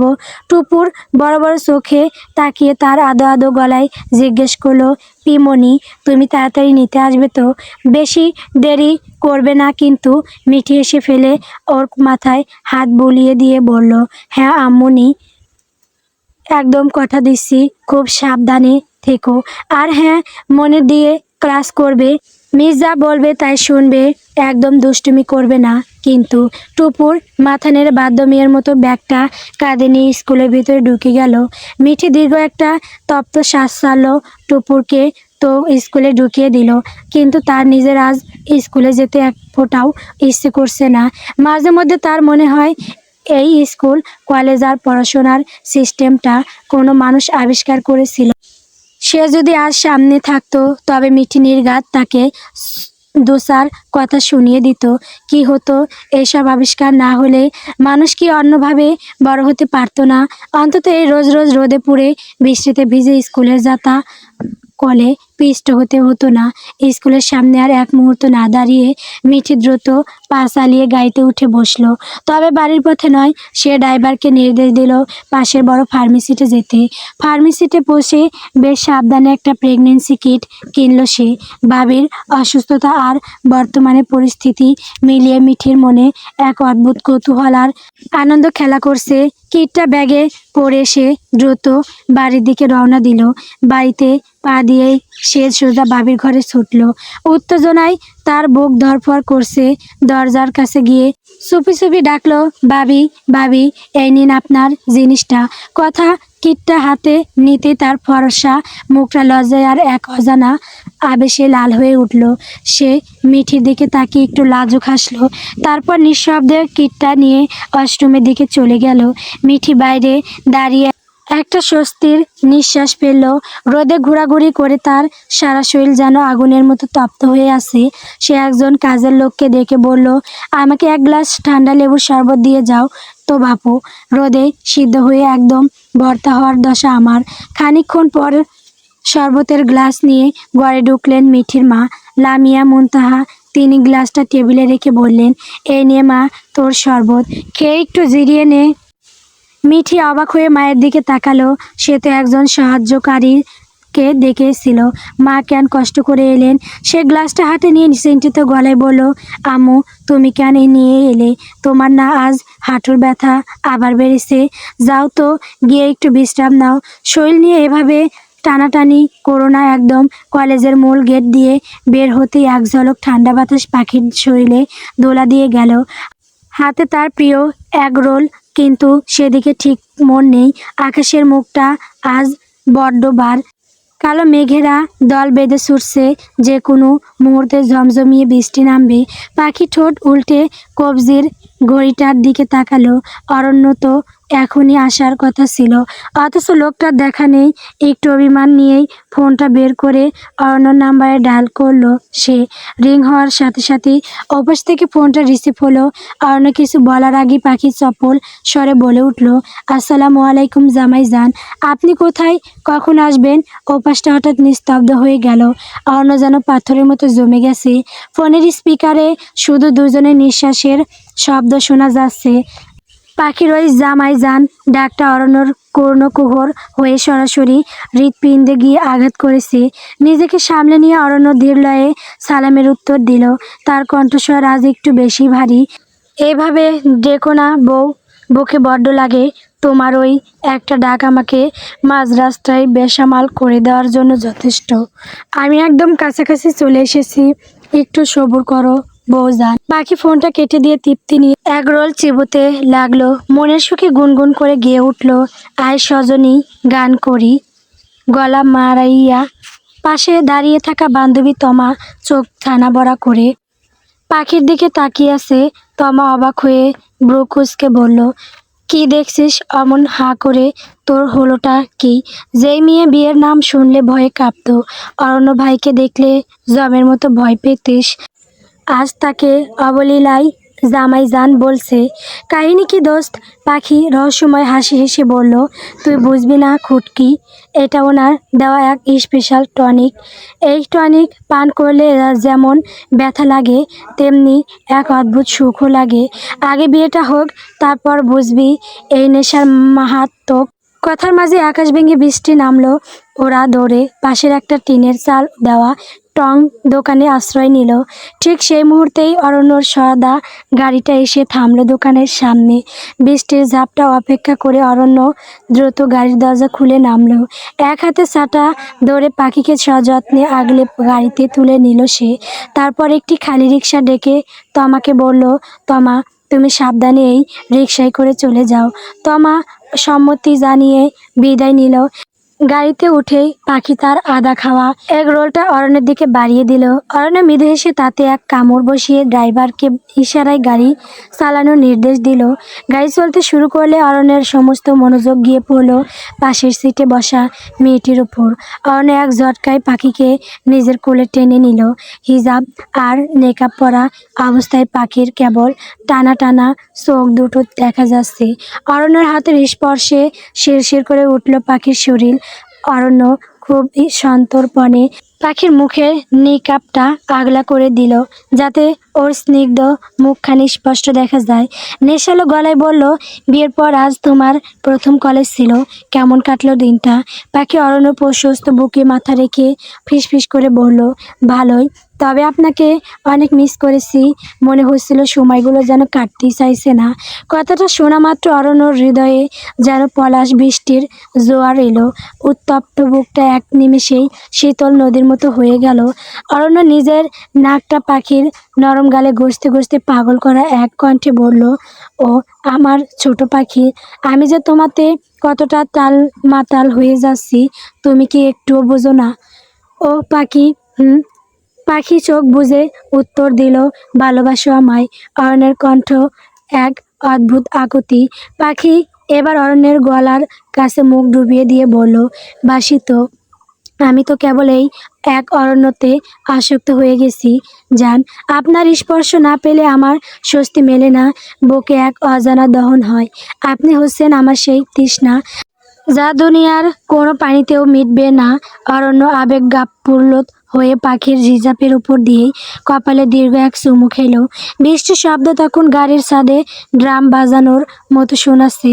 অরণ্য ফিসফিস করে বলল, ও আমার ভালোবাসার পাখি, এই বৃষ্টিতে একটু ভিজবে আমার সাথে? পাখি এসে উঠে বলল, আপনি সাথে থাকলে আমি বৃষ্টি কেন, সব কিছুতেই ভিজতে রাজি। ড্রাইভারকে গাড়ি থামাতে বলে অরণ্য পাখিকে নিয়ে বৃষ্টির মাঝে নেমে এলো।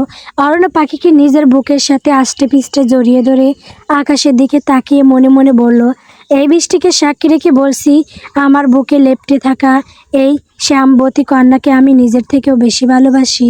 আজ থেকে আমাদের এই প্রণয়ের বাঁধন যেন জন্মান্তরের হয়। বৃষ্টির প্রতিটি ফোঁটা যেন তাদের এই ভালোবাসার সাক্ষ্য দিচ্ছিল। আর সেই আবেশে একাকার হয়ে গেল দুটি প্রাণ। গাড়ির দরজা খুলে অরণ্য যখন পাখিকে নিয়ে বৃষ্টির মাঝে নামলো, তখন চারপাশের পৃথিবীটা যেন এক মায়াবী অরণ্যের রূপ নিয়েছে। ঝমঝমিয়ে ঝরা বৃষ্টির প্রতিটি ফোঁটা যেন একটা প্রেমের কবিতা হয়ে ঝরছে। অরণ্য এক হাতে শক্ত করে পাখির কোমর জড়িয়ে ধরে আছে। এই প্রথম বৃষ্টির প্রতিটি ঝাপটায় অরণ্য অনুভব করছে, তার বাহুবন্ধনে থাকা এই মেয়েটি কেবল তার স্ত্রী নয়, তার বেঁচে থাকার একমাত্র অক্সিজেন। পাখি বৃষ্টির স্পর্শ পেয়ে দুহাত প্রসারিত করে দিল। ওর ভেজা হিজাবের ওপর দিয়ে টুপটুপ করে পানি গড়িয়ে পড়ছে। অর্ণ অপলক চোখে তাকিয়ে রইল তার শ্যামবতী কন্যার দিকে। নিকাবটা সরিয়ে দেওয়ার পাখির সেই সলজ্জা হাসি আর বৃষ্টির ফোঁটায় ভেজা টলটলে চোখ দুটো আজ অরণ্যর পুরুষালী হৃদয়ে এক অদ্ভুত হাহাকার তৈরি করছে। এক এমন টান যা ভাষায় প্রকাশ করা যায় না, শুধু অনুভব করা যায়। অরণ্য পাখির খুব কাছে গিয়ে একদম কানের কাছে মুখ ঠেকিয়ে ফিসফিস করে বলল, বৃষ্টিতে ভিজলে তো তোমার জ্বর আসবে জান, তখন তো আবার আমাকেই সেবা করতে হবে। পাখি অরণ্যের শার্টের কলারটা খামছে ধরে সরাসরি ওর চোখের দিকে তাকালো। সেই চোখে আজ কোনো ভয় নেই, আছে শুধু অগাধ বর্ষা আর নেশা ধরানো প্রেম। পাখি ধীর গলায় বলল, আসুক না জ্বর, আপনার হাতের সেবা পাওয়ার জন্য আমি 100 বার অসুস্থ হতে রাজি। এই যে আপনি আমাকে এভাবে আগলে রেখেছেন, এর চেয়ে বড় সুস্থতা আর কি হতে পারে। আপনার এই বুকের দোকপোকানি শুনতে পাওয়ার যে সুখ, তার কাছে দুনিয়ার সব অসুখই তুচ্ছ। অরণ্য আর নিজেকে ধরে রাখতে পারল না। বৃষ্টির ঝমঝম শব্দের মাঝেই সে পাখিকে দুহাতে পাজা কোলা করে কোলে তুলে নিল। পাখি আচমকা এমন ঘটনায় ও বলে অরণ্যর গলা জড়িয়ে ধরল। অরণ্যের ভেজা গায়ের উত্তাপ আর পাখির শরীরের শীতলতা মিশে একাকার হয়ে গেল। অরণ্য পাখিকে নিয়ে বৃষ্টির মাঝে কয়েকবার পাক খেলো। অরণ্য পাখিকে নামিয়ে দিয়ে ওর ভেজা কপাল আর নাক নিজের নাকের সাথে ঘষল। বৃষ্টির শীতলতায় ও অরণ্যের উষ্ণ নিঃশ্বাস পাখির মুখবয়বে আগুনের মতো আভা ছড়িয়ে দিচ্ছে। অরণ্যর চোখের মণি দুটো আজ তৃষার্ত। সে খুব নিচু স্বরে বলল, তুমি কি জানো পাখি, তোমাকে এক মুহূর্তে না দেখলে আমার বুকের ভেতরটা কেমন হাহাকার করে ওঠে। মনে হয় আমার শরীরের কোনো একটা অংশ ছিঁড়ে নিয়ে গেছে কেউ। এই যে তোমার প্রতি আমার এই অদম্য টান, এটা আমাকে পাগল করে দেয়। তুমি আমার চোরাবালির অতলে নিজেকে তলিয়ে ফেলেছি। অরণ্যের ভেজা বুকে মুখ লুকালো পাখি। অরণ্যের হৃৎপিণ্ডের দ্রুত স্পন্দন সে স্পষ্ট শুনতে পাচ্ছে। পাখি অস্ফুট স্বরে বলল, আপনি যখন কাছে থাকেন না, তখন মনে হয় আমি একলা একা মরুভূমিতে দাঁড়িয়ে আছি। আপনার ভালোবাসা আমার জীবনটাকে পূর্ণতা দিয়েছে। প্রমিস করছি, আপনার ছায়া হয়ে, আপনার মায়া হয়ে আমি মিশে থাকবো আপনার প্রতিটি নিঃশ্বাসে। কাক ভেজা হয়ে বাড়ি ফিরল তারা দুজন। মুনতাহার লামিয়া ওদের বেশ বকাবকি করলেন। পাখি রুমে আসতে অরণ্য নিজ নিজ হস্তে পাখির ড্রেস চেঞ্জ করিয়ে দিল। অতঃপর সে নিজেও ফ্রেশ হলো। পাখির দীর্ঘ কাটলো চুল থেকে টপ টপ করে পানি ঝরছে। অরণ্য দীর্ঘশ্বাস নিয়ে বলল, পাখি ম্যাডাম, আপনি এত কেয়ারলেস কেন? নিজের খেয়াল কি নেওয়া যায় না? আমি না থাকলে তখন কি করবেন? পাখি তৎক্ষণাৎ ঘুরে অরণ্যের মুখে চেপে ধরে বলল, এমন কথা আর কখনো উচ্চারণ করবেন না। আপনার মৃত্যুর আগে আমার মৃত্যু হোক, আমার আয়ু আপনার হোক, তাও আপনি 100 বছর বেঁচে থাকুন। অরণ্যবিহীন পাখি কি করবে এই ক্ষুদ্র পৃথিবীতে? অরণ্য পাখির হাতের তালুতে তার উষ্ঠদয় ছুঁয়ে দিল। তারপর বলল, বড্ড বেশি অবুঝ আমার এই বাচ্চা পাখি। এইবার কৃপা করে ঘুরে বসুন, আমি চুল বেঁধে দিচ্ছি। পাখি ঘুরে বসলো। পাখি ঘুরে বসতে অরণ্য তোয়ালে নিয়ে পাখির চুল মুছে দিতে লাগলো। টুপুর আর মিঠি এলো মিষ্টি হাতে। মিঠি একটু কেসে বলল, বাপরে, যেই ছেলে নিজের হাতে এক গ্লাস পানি গড়িয়ে খেত না, সেই ছেলে এখন ছোট ভাবির চুল মুছে দিচ্ছে, ভাবা যায়। অন্য চোখ ছোট ছোট করে বলল, কি চাই তোদের? খুশির খবর দিতে এসেছি, কিন্তু এখন বলবো না। পাখি ঠোঁট জোড়া উল্টে বলল, কেন বলবে না? বলো আমায়, আমি শুনবো তো। অরণ্য চুল মুছে দিতে দিতে জবাব দিল, বড় ভাবি মা হবে, এইটাই বিশেষ খবর। পাখি রাগ নিয়ে বলল, এই খবর দিতে দেরি করলেন কেন? আমি এখনই যাব ভাবির কাছে। নো ওয়ে, ভাবি এখন ভাইয়ার সাথে কোয়ালিটি টাইম স্পেন্ড করছে, ওখানে বাচ্চাদের যেতে নেই বাবু। এই, আমি বাচ্চা না, আমি 4 দিনের বিবাহিত সম্পূর্ণ এক মহিলা। মিঠি আর টুপুর ফিক করে হেসে দিল, তারপর পাখিকে মিষ্টি দিল। পাখির ছানার মিষ্টি খুব পছন্দের, তাই পাখির জন্য স্পেশাল করে আনিয়েছে অরণ্য। পাখি ছানার মিষ্টি নিয়ে খেলো। টুপুর বলল, চাচু লুডো খেলবে, ওকে নিয়ে আয়। টুপুর ছুটে গেল লুডো আনতে। মিঠি বসলো। অরণ্য মিঠিকে বলল, তুই স্কুলে যাসনি কেন? লেখাপড়া ভালো লাগে না? তার চেয়ে সংসার করা ভালো, বিয়ে দিয়ে আমার ছোট ভাইয়া। অরণ্য গম্ভীর কণ্ঠে বলল, রেজাল্টটা খালি খারাপ হোক, কসম আল্লাহর খাটের পায়ে সাথে তোকে বেঁধে রাখবো। কাল থেকে তোর ফোন আমার কাছে থাকবে। আল্লাদি বাবার আল্লাদি মেয়ে। পাখি বলল, এমন করে বলছেন কেন? অরণ্য বলল, ম্যাডাম ওর পক্ষ নিয়েন না, সামনে আপনারও টেস্ট পরীক্ষা, কোনো রকমে টেনে টুনে ও যদি পাস না করে কান বইটা নেওয়াবো। পাখি মুখ বাঁকিয়ে বলল, দেখা যাবে। টুপুর সেই স্টোর রুম থেকে তার খেলনার বাক্সটা খুঁজে তারপর লুডুর ঘর নিয়ে এসেছে। 4 জন মিলিয়ে লুডু খেলছে আর মিষ্টি খাচ্ছে। রাত 8টা। ইলিয়াস চৌধুরী অফিস থেকে এলেন। ওনার ভর্তি নানান পদের মিষ্টি আর মুখোসর খাবার, সাথে হুজুর এনেছেন অমনি একটু দোয়া করার জন্য। পাখি আর মিঠি ফলমূল কাটছে, সাথে সার্ভেন্টরা ও সাহায্য করছে, কিন্তু কথাকে কোনো কাজে হাত লাগাতে দিচ্ছে না। কথাকে ওর রুমে বসিয়ে রেখেছে। পায়জামা আর পাঞ্জাবি পরে মাথায় টুপি দিয়ে বের হয়ে অরণ্য আর নীল 2 ভাইকে অসম্ভব সুন্দর লাগছে। অরণ্য পাখির কাছে এসে বলল, ওঠো তুমি, আমি কেটে দিচ্ছি, তুমি শরবত করো। পাশে না তোমার হাত কেটে যায় বউ। পাখি কিছু বলতে নিলে অরণ্য ওর পাশে বসে ওর ঠোঁটে আঙ্গুল চেপে ধরে বলল, no more sound baby, it's my order. Pakhi আর কোনো শব্দ পেল না কথা বলার জন্য। অরণ্য আদেশ করেছে, তার মানে ওটা তার জন্য বাধ্যতামূলক। পাখি নিঃশব্দে উঠে গেল। অরণ্য ফল কাটতে লাগলো। ভালোবাসা মানে শুধু অনুভূতি নয়, এটা এক নীরব যন্ত্র, এক অদৃশ্য আগলে রাখা আর হৃদয়ের গভীরে গেঁথে থাকা প্রতিশ্রুতি। অরণ্য ঠিক তেমনই একজন মানুষ, শত ব্যস্ততার মাঝেও যার মন বরাবর ফিরে যায় এক মায়াবতীর কাছে, যার নাম পাখি। গভীর রাত। অরণ্য পাখিকে ঘুম থেকে ডেকে তুলে বলল, বাচ্চা পাখি আমার, উঠো, 2 জন মিলে ফরজ গোসল নিব। পাখি চোখ কষলে বলল, এই রাত দুপুরে আপনার গোসলের শখ হয়েছে, আপনি করুন, আমি ঘুমাবো। আপনার রোমান্টিক অত্যাচারে আমি ঠিক মতো ঘুমাতে পারি না। এখন আমার ঘুম ভাঙিয়ে গোসলের কথা বলছেন কেন? সকালে গোসল করলে চলে না? রোজ রোজ গোসল করতে কষ্ট লাগে, তাও ঘুম ভাঙিয়ে। অরণ্য কোলে তুলে নিয়ে সোজা হাঁটা দিল ওয়াশরুমের দিকে। বাথরুমের টাইলসে দাঁড় করিয়ে দিল পাখিকে। পাখি তখন ঘুমে ডুলু ডুলু। অরণ্য শাওয়ারটা অন করতেই বৃষ্টির মতো টুপটাপ করে পানি ঝরতে লাগলো। পাখির ঘুম এক লহমায় ভেঙে শশির হয়ে গেল। পাখি ঠোঁট জোড়া উল্টে হাত দিয়ে মৃদু মারতে মারতে বলল, অসভ্য লোক, আমার ঘুমটাও আপনার সহ্য হয় না? এহে এ করতে নাক টেনে টেনে কেঁদে উঠল পাখি। অরণ্য মনে করার চেষ্টা করলো কবে সে তার বাচ্চা পাখির উপর টর্চার করলো। যত সব বাজে কথা। তার বউ কি তাকে বদনাম করার চেষ্টা করলো? একদম মানবে না সে। বউ, এমন করছো কেন? ভালো করে গোসল করো। 2 জন একসাথে পাশাপাশি দাঁড়িয়ে তাহাজ্জুদ নামাজ আদায় করব। নামাজের কথা শুনে দমে গেল পাখি। অরণ্য বলল, আমি তোমায় অত্যাচার করি বউ, এমন কথা বলতে পারলে সমস্যা নেই, শাস্তিটা তোলা রইল। পরের বার আনলিমিটেড রোমান্স হবে, তখন বুঝবেন মাই ডিয়ার লাভলি ওয়াইফ, আমি জ্বলন্ত অগ্নিকুণ্ড আর আপনি সেইখানেই ঝাঁপ দিয়েছেন। এখন জ্বলে পুড়ে খাক হওয়ার জন্য তৈরি থাকিয়েন।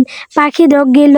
অতঃপর গোসল শেষে ড্রেস চেঞ্জ করে অজু করে জায়নামাজ বিছিয়ে দুইজন তাহাজ্জুদ নামাজে দাঁড়ালো।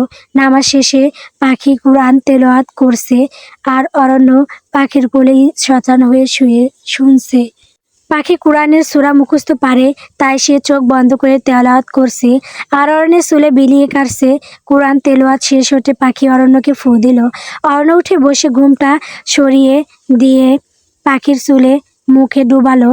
পাখি বলল, ডিস্টার্ব করবেন না, মাত্রই তো গোসল নিলাম। জানো পাখি, বিবাহিত আর অবিবাহিতদের মধ্যে পার্থক্য কি? কি পার্থক্য? জানি না, বলে দিন।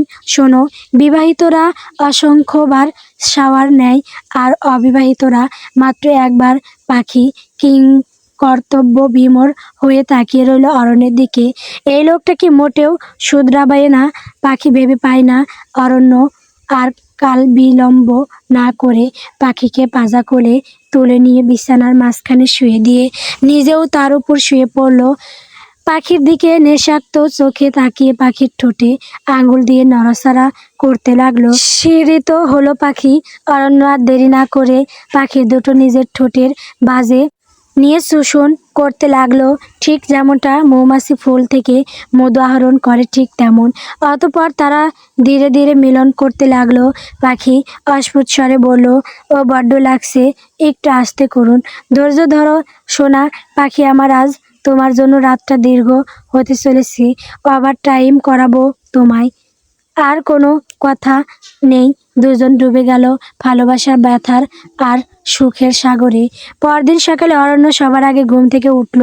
দ্রুত গোসল করে নামাজ আদায় করে নিজের জন্য এক কাপ চা বানালো। আজ আর পাখিকে ডাকলো না। বেচারি পাখি তার ভালোবাসার আদর সোহাগে কাহিল হয়ে পড়েছে।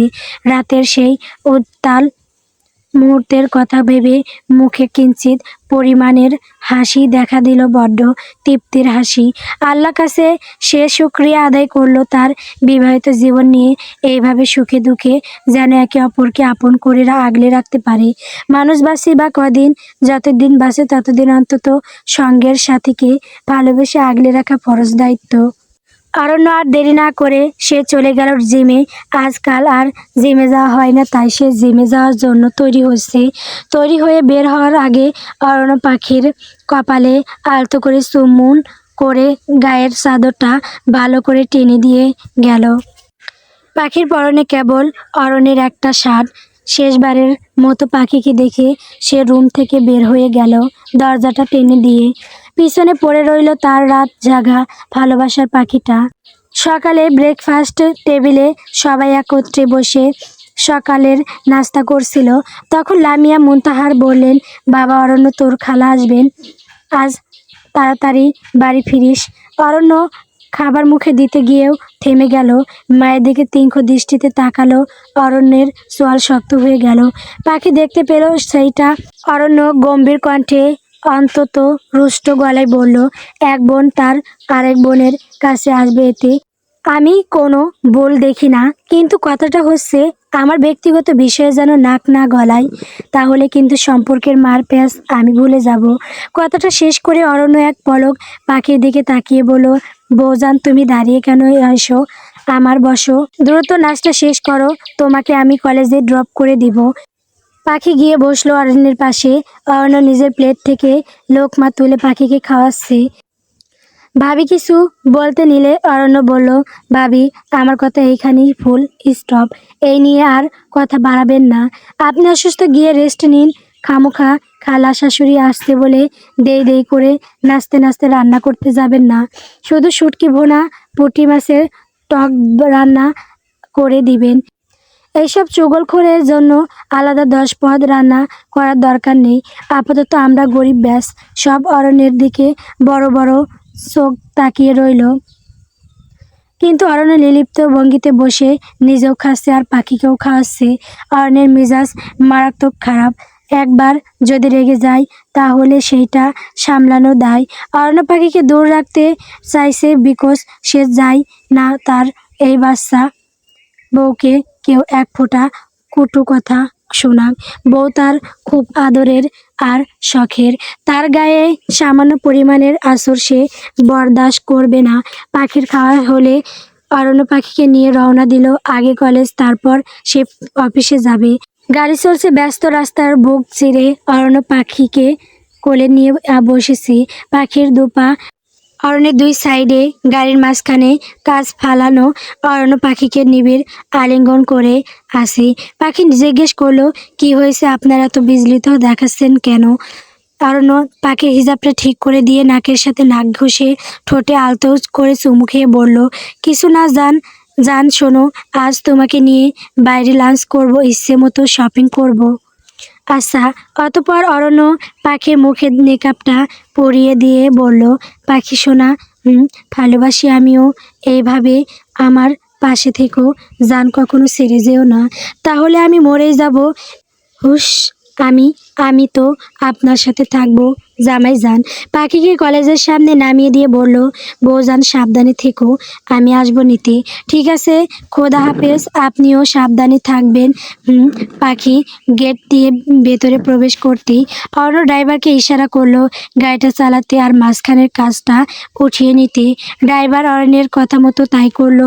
অরণ্যের মনটা অস্থির হয়ে আছে, হৃদয়টা পীড়ান্বিত হয়ে আছে, চোখ মুখ লাল হয়ে আছে।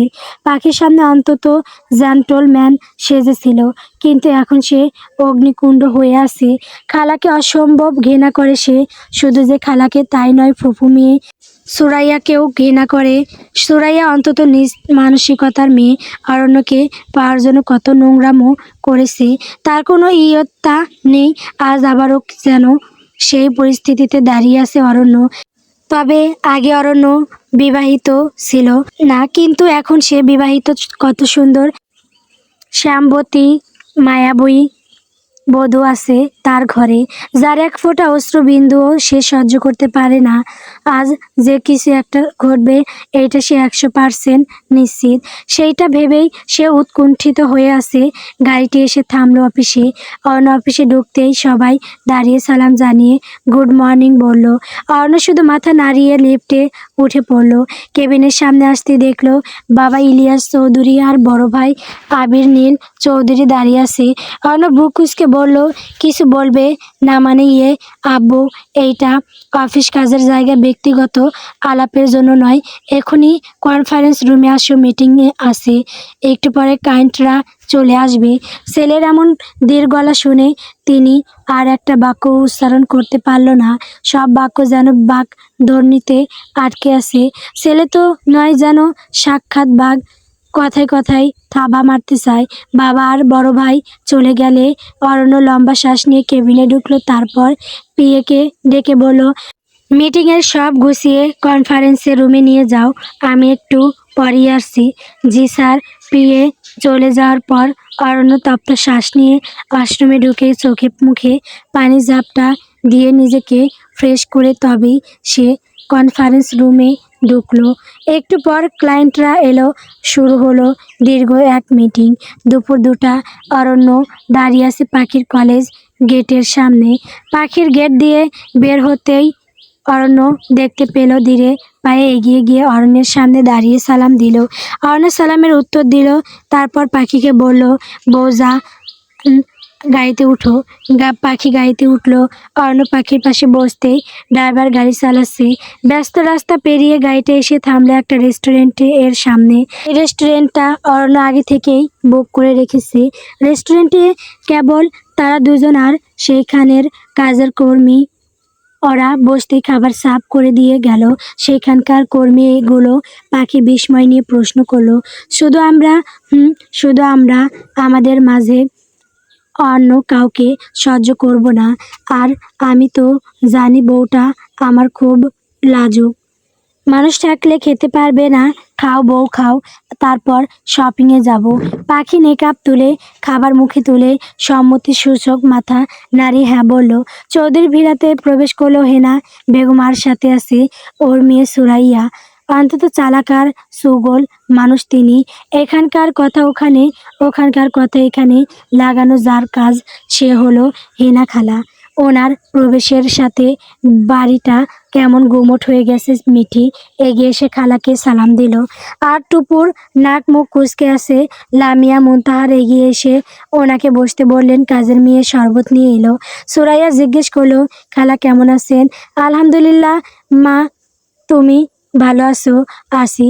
তা নতুন ভাবি কোথায়? মিঠি বলে উঠল, কেন, নতুন ভাবি দিয়ে কি কাজ তোমার? ভাবি ভাইয়ার সাথে ঘুরতে গেছে। হিনা বেগম হাজারি করে বললেন, ও মা গো, আমরা আসছি আর ওরা চলে গেল। কেমন বউ আনলি, একটু সেবা যত্ন করব তা না।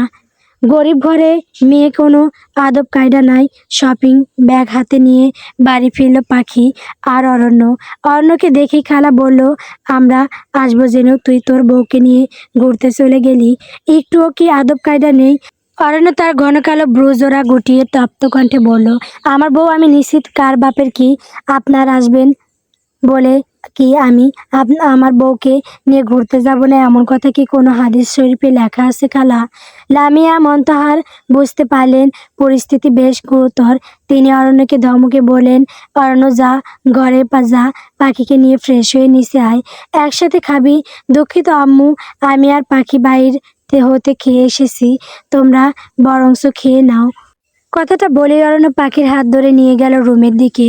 পরিবেশটা তার কাছে ভীষণই অসহ্য আর যন্ত্রণার ঠেকছে। রুমে এসে পাখি বলল, ওনাদের সাথে এইভাবে কথা বললেন কেন? এমনি, এখন এসব বাদ দাও, আগে যাও ফ্রেশ হয়ে নিও, তারপর আমি হব। পাখি আর কথা বাড়ালো না। আলমারি থেকে একটা সুতির 3 পিস নিয়ে চলে গেল ওয়াশরুমের দিকে। অরণ্য একটা দীর্ঘশ্বাস ফেলে চলে গেল বেলকনিতে। অরণ্য খুব একটা সিগারেট খায় না, কিন্তু আজ সে সিগারেট খাচ্ছে। নিকোটিন এর ধোঁয়ার কুণ্ডলি উড়ে বেড়াচ্ছে আকাশে। নিকোটিনের ধোঁয়া শুধু ধোঁয়া না, এইগুলো হচ্ছে তার অন্তরে থাকা বীজ, যা সে উগড়ে দিচ্ছে ধোঁয়ার মাধ্যমে। অরণ্য চিন্তিত তার পবিত্র পাখির জন্য। যতদিন তার খালার দুশ্চরিত্র মেয়ে থাকবে, পাখির জন্য কষ্টকর হবে, এই নিয়ে সে পেরেশানিতে আছে। ওয়াশরুমের দরজা খোলার শব্দ হলো। অরণ্য বুঝলো তার বাচ্চা পাখি এসেছে। হাত হতে সিগারেট ফেলে দিয়ে পাত দিয়ে পিষে সেইটা সে বাইরে ফেলে দিল। এলোমেলো চুল গোলাপ পরিপাটি করে বেলকনি হতে অরণ্য পা বাড়ালো ঘরে। অরণ্যকে এমন বিধ্বস্ত দেখে আঁতকে উঠল পাখি। এগিয়ে এসে অরণ্যের বুকে হাত রেখে বলল, এই কি হয়েছে আপনার, এমন করছেন কেন? অরণ্য হুট করে পাখির কোমরে হাত দিয়ে নিজের শরীরের সাথে মিশিয়ে নিল। আকস্মিক এই টানে পাখি সামলাতে পারল না নিজেকে, আছড়ে পড়ল অরণ্যের প্রশস্ত বুকে। তাদের মাঝখানের দূরত্বটুকু এখন কেবল কয়েক মিলিমিটারের। অরণ্যের উত্তপ্ত নিঃশ্বাস পাখির কপালে আর নাকে এসে বিঁধছে, যা তার হৃদস্পন্দনকে কয়েক গুণ বাড়িয়ে দিয়েছে। পাখি একবার অরণ্যের চোখের দিকে তাকিয়েই দ্রুত দৃষ্টি সরিয়ে নিল। প্রচণ্ড অস্বস্তি আর এক অদ্ভুত শিহরণে তার গলা শুকিয়ে কাঠ হয়ে গেছে। শুকনো ডোক গিলে সে কাঁপা কাঁপা জিভ দিয়ে নিজের ঠোঁট দুটো একবার ভিজিয়ে নিল। খুব মৃদুস্বরে জিজ্ঞেস করলো, এইভাবে তাকিয়ে আছেন কেন? অরণ্যের চোখের দৃষ্টি গভীর থেকে গভীরতর হচ্ছে। সে যেন পাখির চোখের মণি থেকে তার মনের গহীন পড়ার চেষ্টা করছে। অরণ্য খুব নিচুস্বরে উত্তর দিল, দেখছি। কি দেখছেন? পাখি কৌতূহল কণ্ঠে জিজ্ঞেস করলো। অরণ্য এবার আর মুখে কিছু বলল না। তার হাতের আঙুলগুলো ধীর গতিতে পাখির কাঁধের দিকে এগিয়ে গেল। পাখির কামিজের কাঁধটা সামান্য একটু সরে গিয়েছিল, যার নিচ থেকে তার অন্তর্বাসের গিয়া রঙের ফিতেটা উকি দিচ্ছিল। অরণ্য নিজের তপ্ত আঙ্গুল দিয়ে সেই ফিতার উপর আলতো করে স্পর্শ করলো। সেই উত্তপ্ত স্পর্শে পাখির সারা শরীর দিয়ে যেন একটা বৈদ্যুতিক স্রোত বয়ে গেল। পরক্ষণেই অরণ্য ফিতেটা আঙ্গুল দিয়ে সামান্য টেনে ধরল এবং হুট করেই ছেড়ে দিল। নিস্তব্ধ ঘরটাতে ঠাস করে একটা শব্দ হলো, যা পাখি নরম ত্বকে একটা মৃদু স্বর কাটার মতো অনুভূতি দিয়ে গেল। সেই আকস্মিক শব্দে পাখি চমকে উঠে চোখ মুখ শক্ত করে খিসে বন্ধ করে ফেলল। লজ্জায় আর সংকুচিত অবস্থায় তার কান দুটো যা যা করতে লাগলো। ওই ছোট শব্দটা যেন মুহূর্তের মধ্যে তাদের মাঝখানে সমস্ত জড়তা আর নিস্তব্ধতাকে ভেঙে খান খান করে দিল। পাখির এই কাছুমাছু অবস্থা দেখে অরণ্যের ঠোঁটের কোণে একটা বাঁকা হাসি ফুটে উঠল। সে পাখির নাকের ডগাটা আলতো করে টেনে দিয়ে তার কানের একদম কাছে মুখ নিল। গরম নিঃশ্বাস পাখির কানের ললিতে আছড়ে পড়ছে। অরণ্য ফিসফিসিয়ে বলল, বউ, শব্দটা কেমন লাগলো? আমার কানে কিন্তু সুরের মতো লেগেছে। পাখি কথা বলতে চাইলো, কিন্তু তার মুখ দিয়ে কোনো স্বর বের হলো না। সে শুধু অনুভব করতে পারল অরণ্যের সেই তপ্ত উপস্থিতি তাকে ক্রমে আচ্ছন্ন করে ফেলেছে। অরণ্য পাখির খুব কাছে এসে দাঁড়ালো। পাখির ডাগর চোখের পাতাগুলো তখন লজ্জায় নুয়ে আছে। অরণ্য হুট করে নিচু পাখি হয়ে পাখির নরম ঠোঁটে একটি গভীর শব্দে চুমু খেলো। সে আকস্মিক স্পর্শে পাখির সারা শরীরে যেন একটি কাঁপুনি বয়ে গেল। এবার সে আর চোখ নিচু করে থাকতে পারল না। বিস্ময় আর ঘোর লাগা দৃষ্টিতে অরণ্যের চোখের দিকে তাকালো। অরণ্যের ঠোঁটে তখন এক চিলতে তৃপ্তির হাসি। সে পাখির দুপাটি হাত নিজের হাতের মুঠোয় নিয়ে খুব নরম গলায় বলল, আমার সকল অশান্তির তুমি একমাত্র শান্তি আমার। পাখির চোখে তখনও ঘরের রেশ কাটেনি। অর্ণ আলতো করে তার কপালে হাত রেখে আবার বলল, তুমি এখন রুমেই থাকো, নিচে যাওয়ার দরকার নেই। আমি সারা শরীরের ক্লান্তি নিয়ে বেশিক্ষণ থাকতে পারছি না, এখনই ফ্রেশ হয়ে আসছি। পাখি বাদ্যমিয়ার মতো মাথা নাড়িয়ে সায় দিল। অরণ্য আলমারিতে তার জামা কাপড় নিয়ে ফ্রেশ হতে চলে গেল। অরণ্য চলে যেতে পাখি শপিং ব্যাগগুলো নিয়ে আলমারিতে গুছিয়ে রাখলো। বেশ কিছুক্ষণ পর অরণ্য ফ্রেশ হয়ে বের হতে পাখির সামনে দাঁড়িয়ে চুল জারা দিয়ে চোখ মুখ ভিজিয়ে দিল। পাখি বলল, এই কি করছেন? থামুন বলছি, আপনি বড্ড দুষ্টু হয়েছেন। আমার দুষ্টুমির সকল উৎস তুমি। সন্ধ্যাটা বেশ মনোরম ছিল।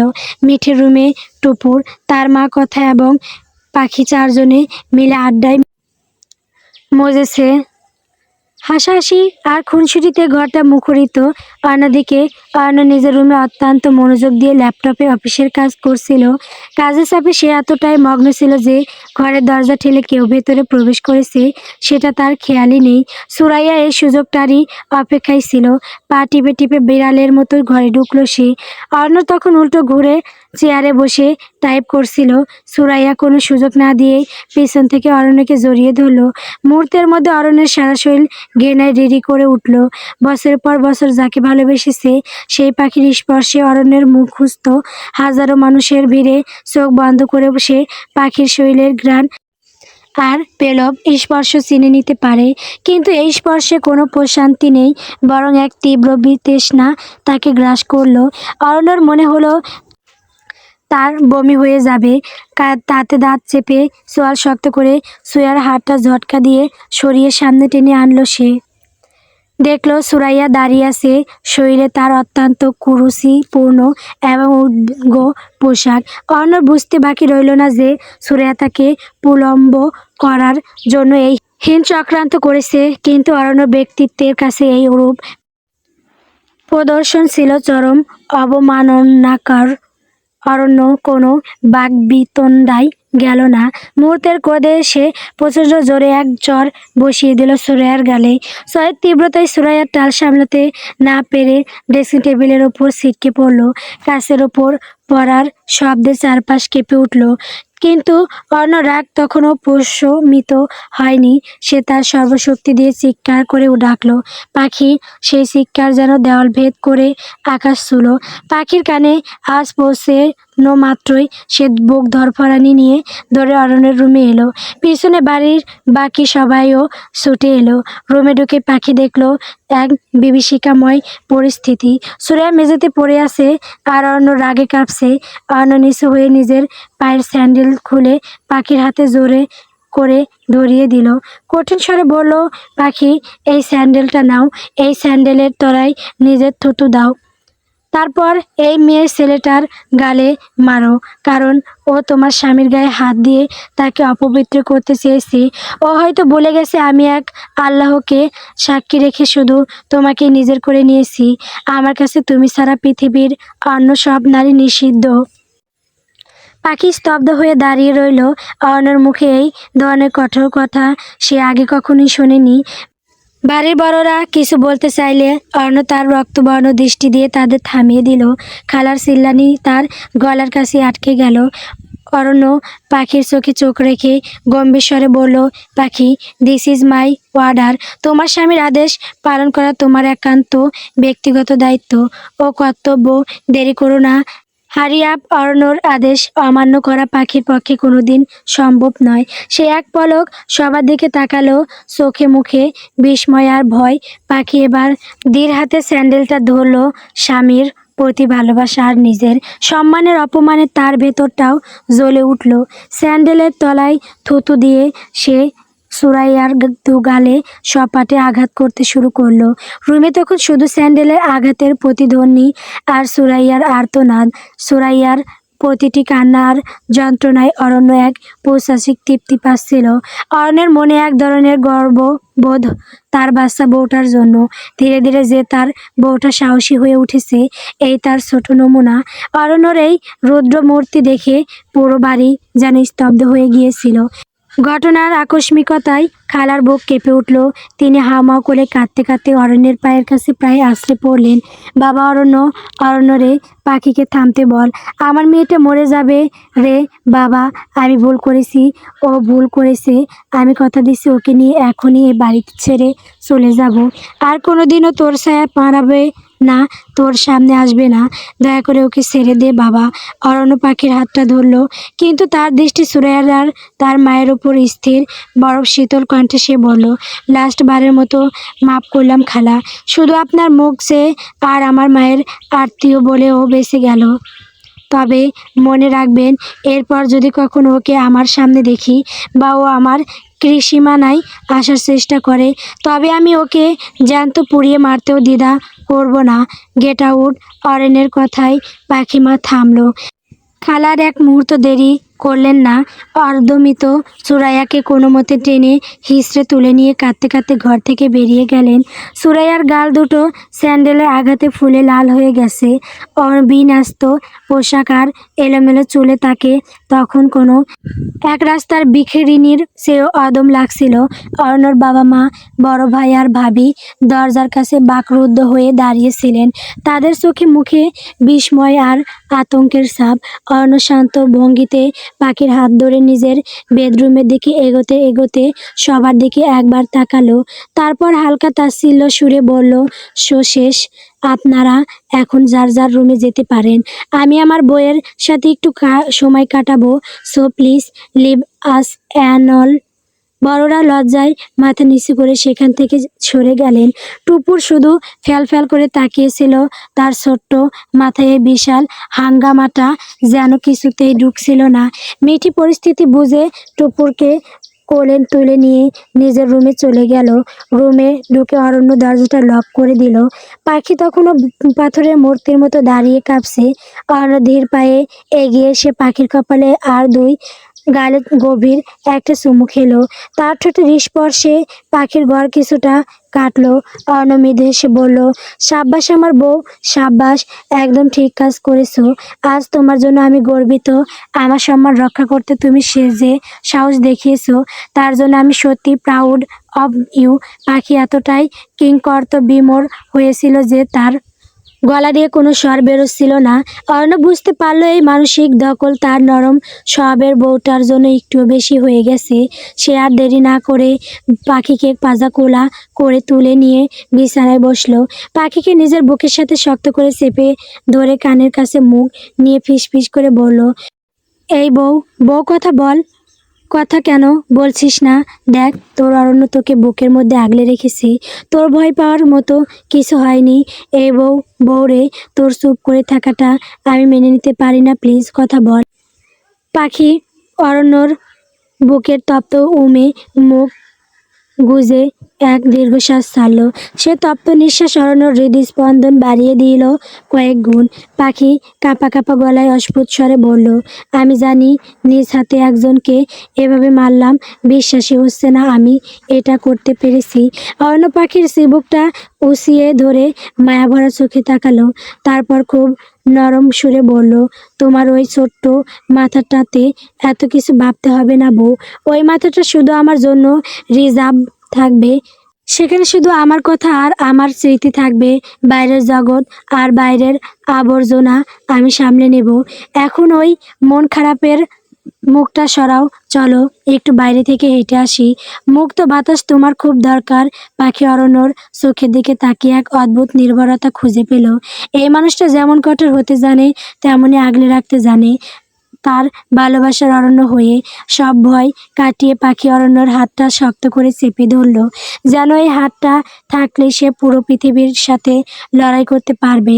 অরণ্য মুচকে এসে আলমারি থেকে পাখির প্রিয় রঙের ওড়নাটা বের করলো খুব যত্ন করে।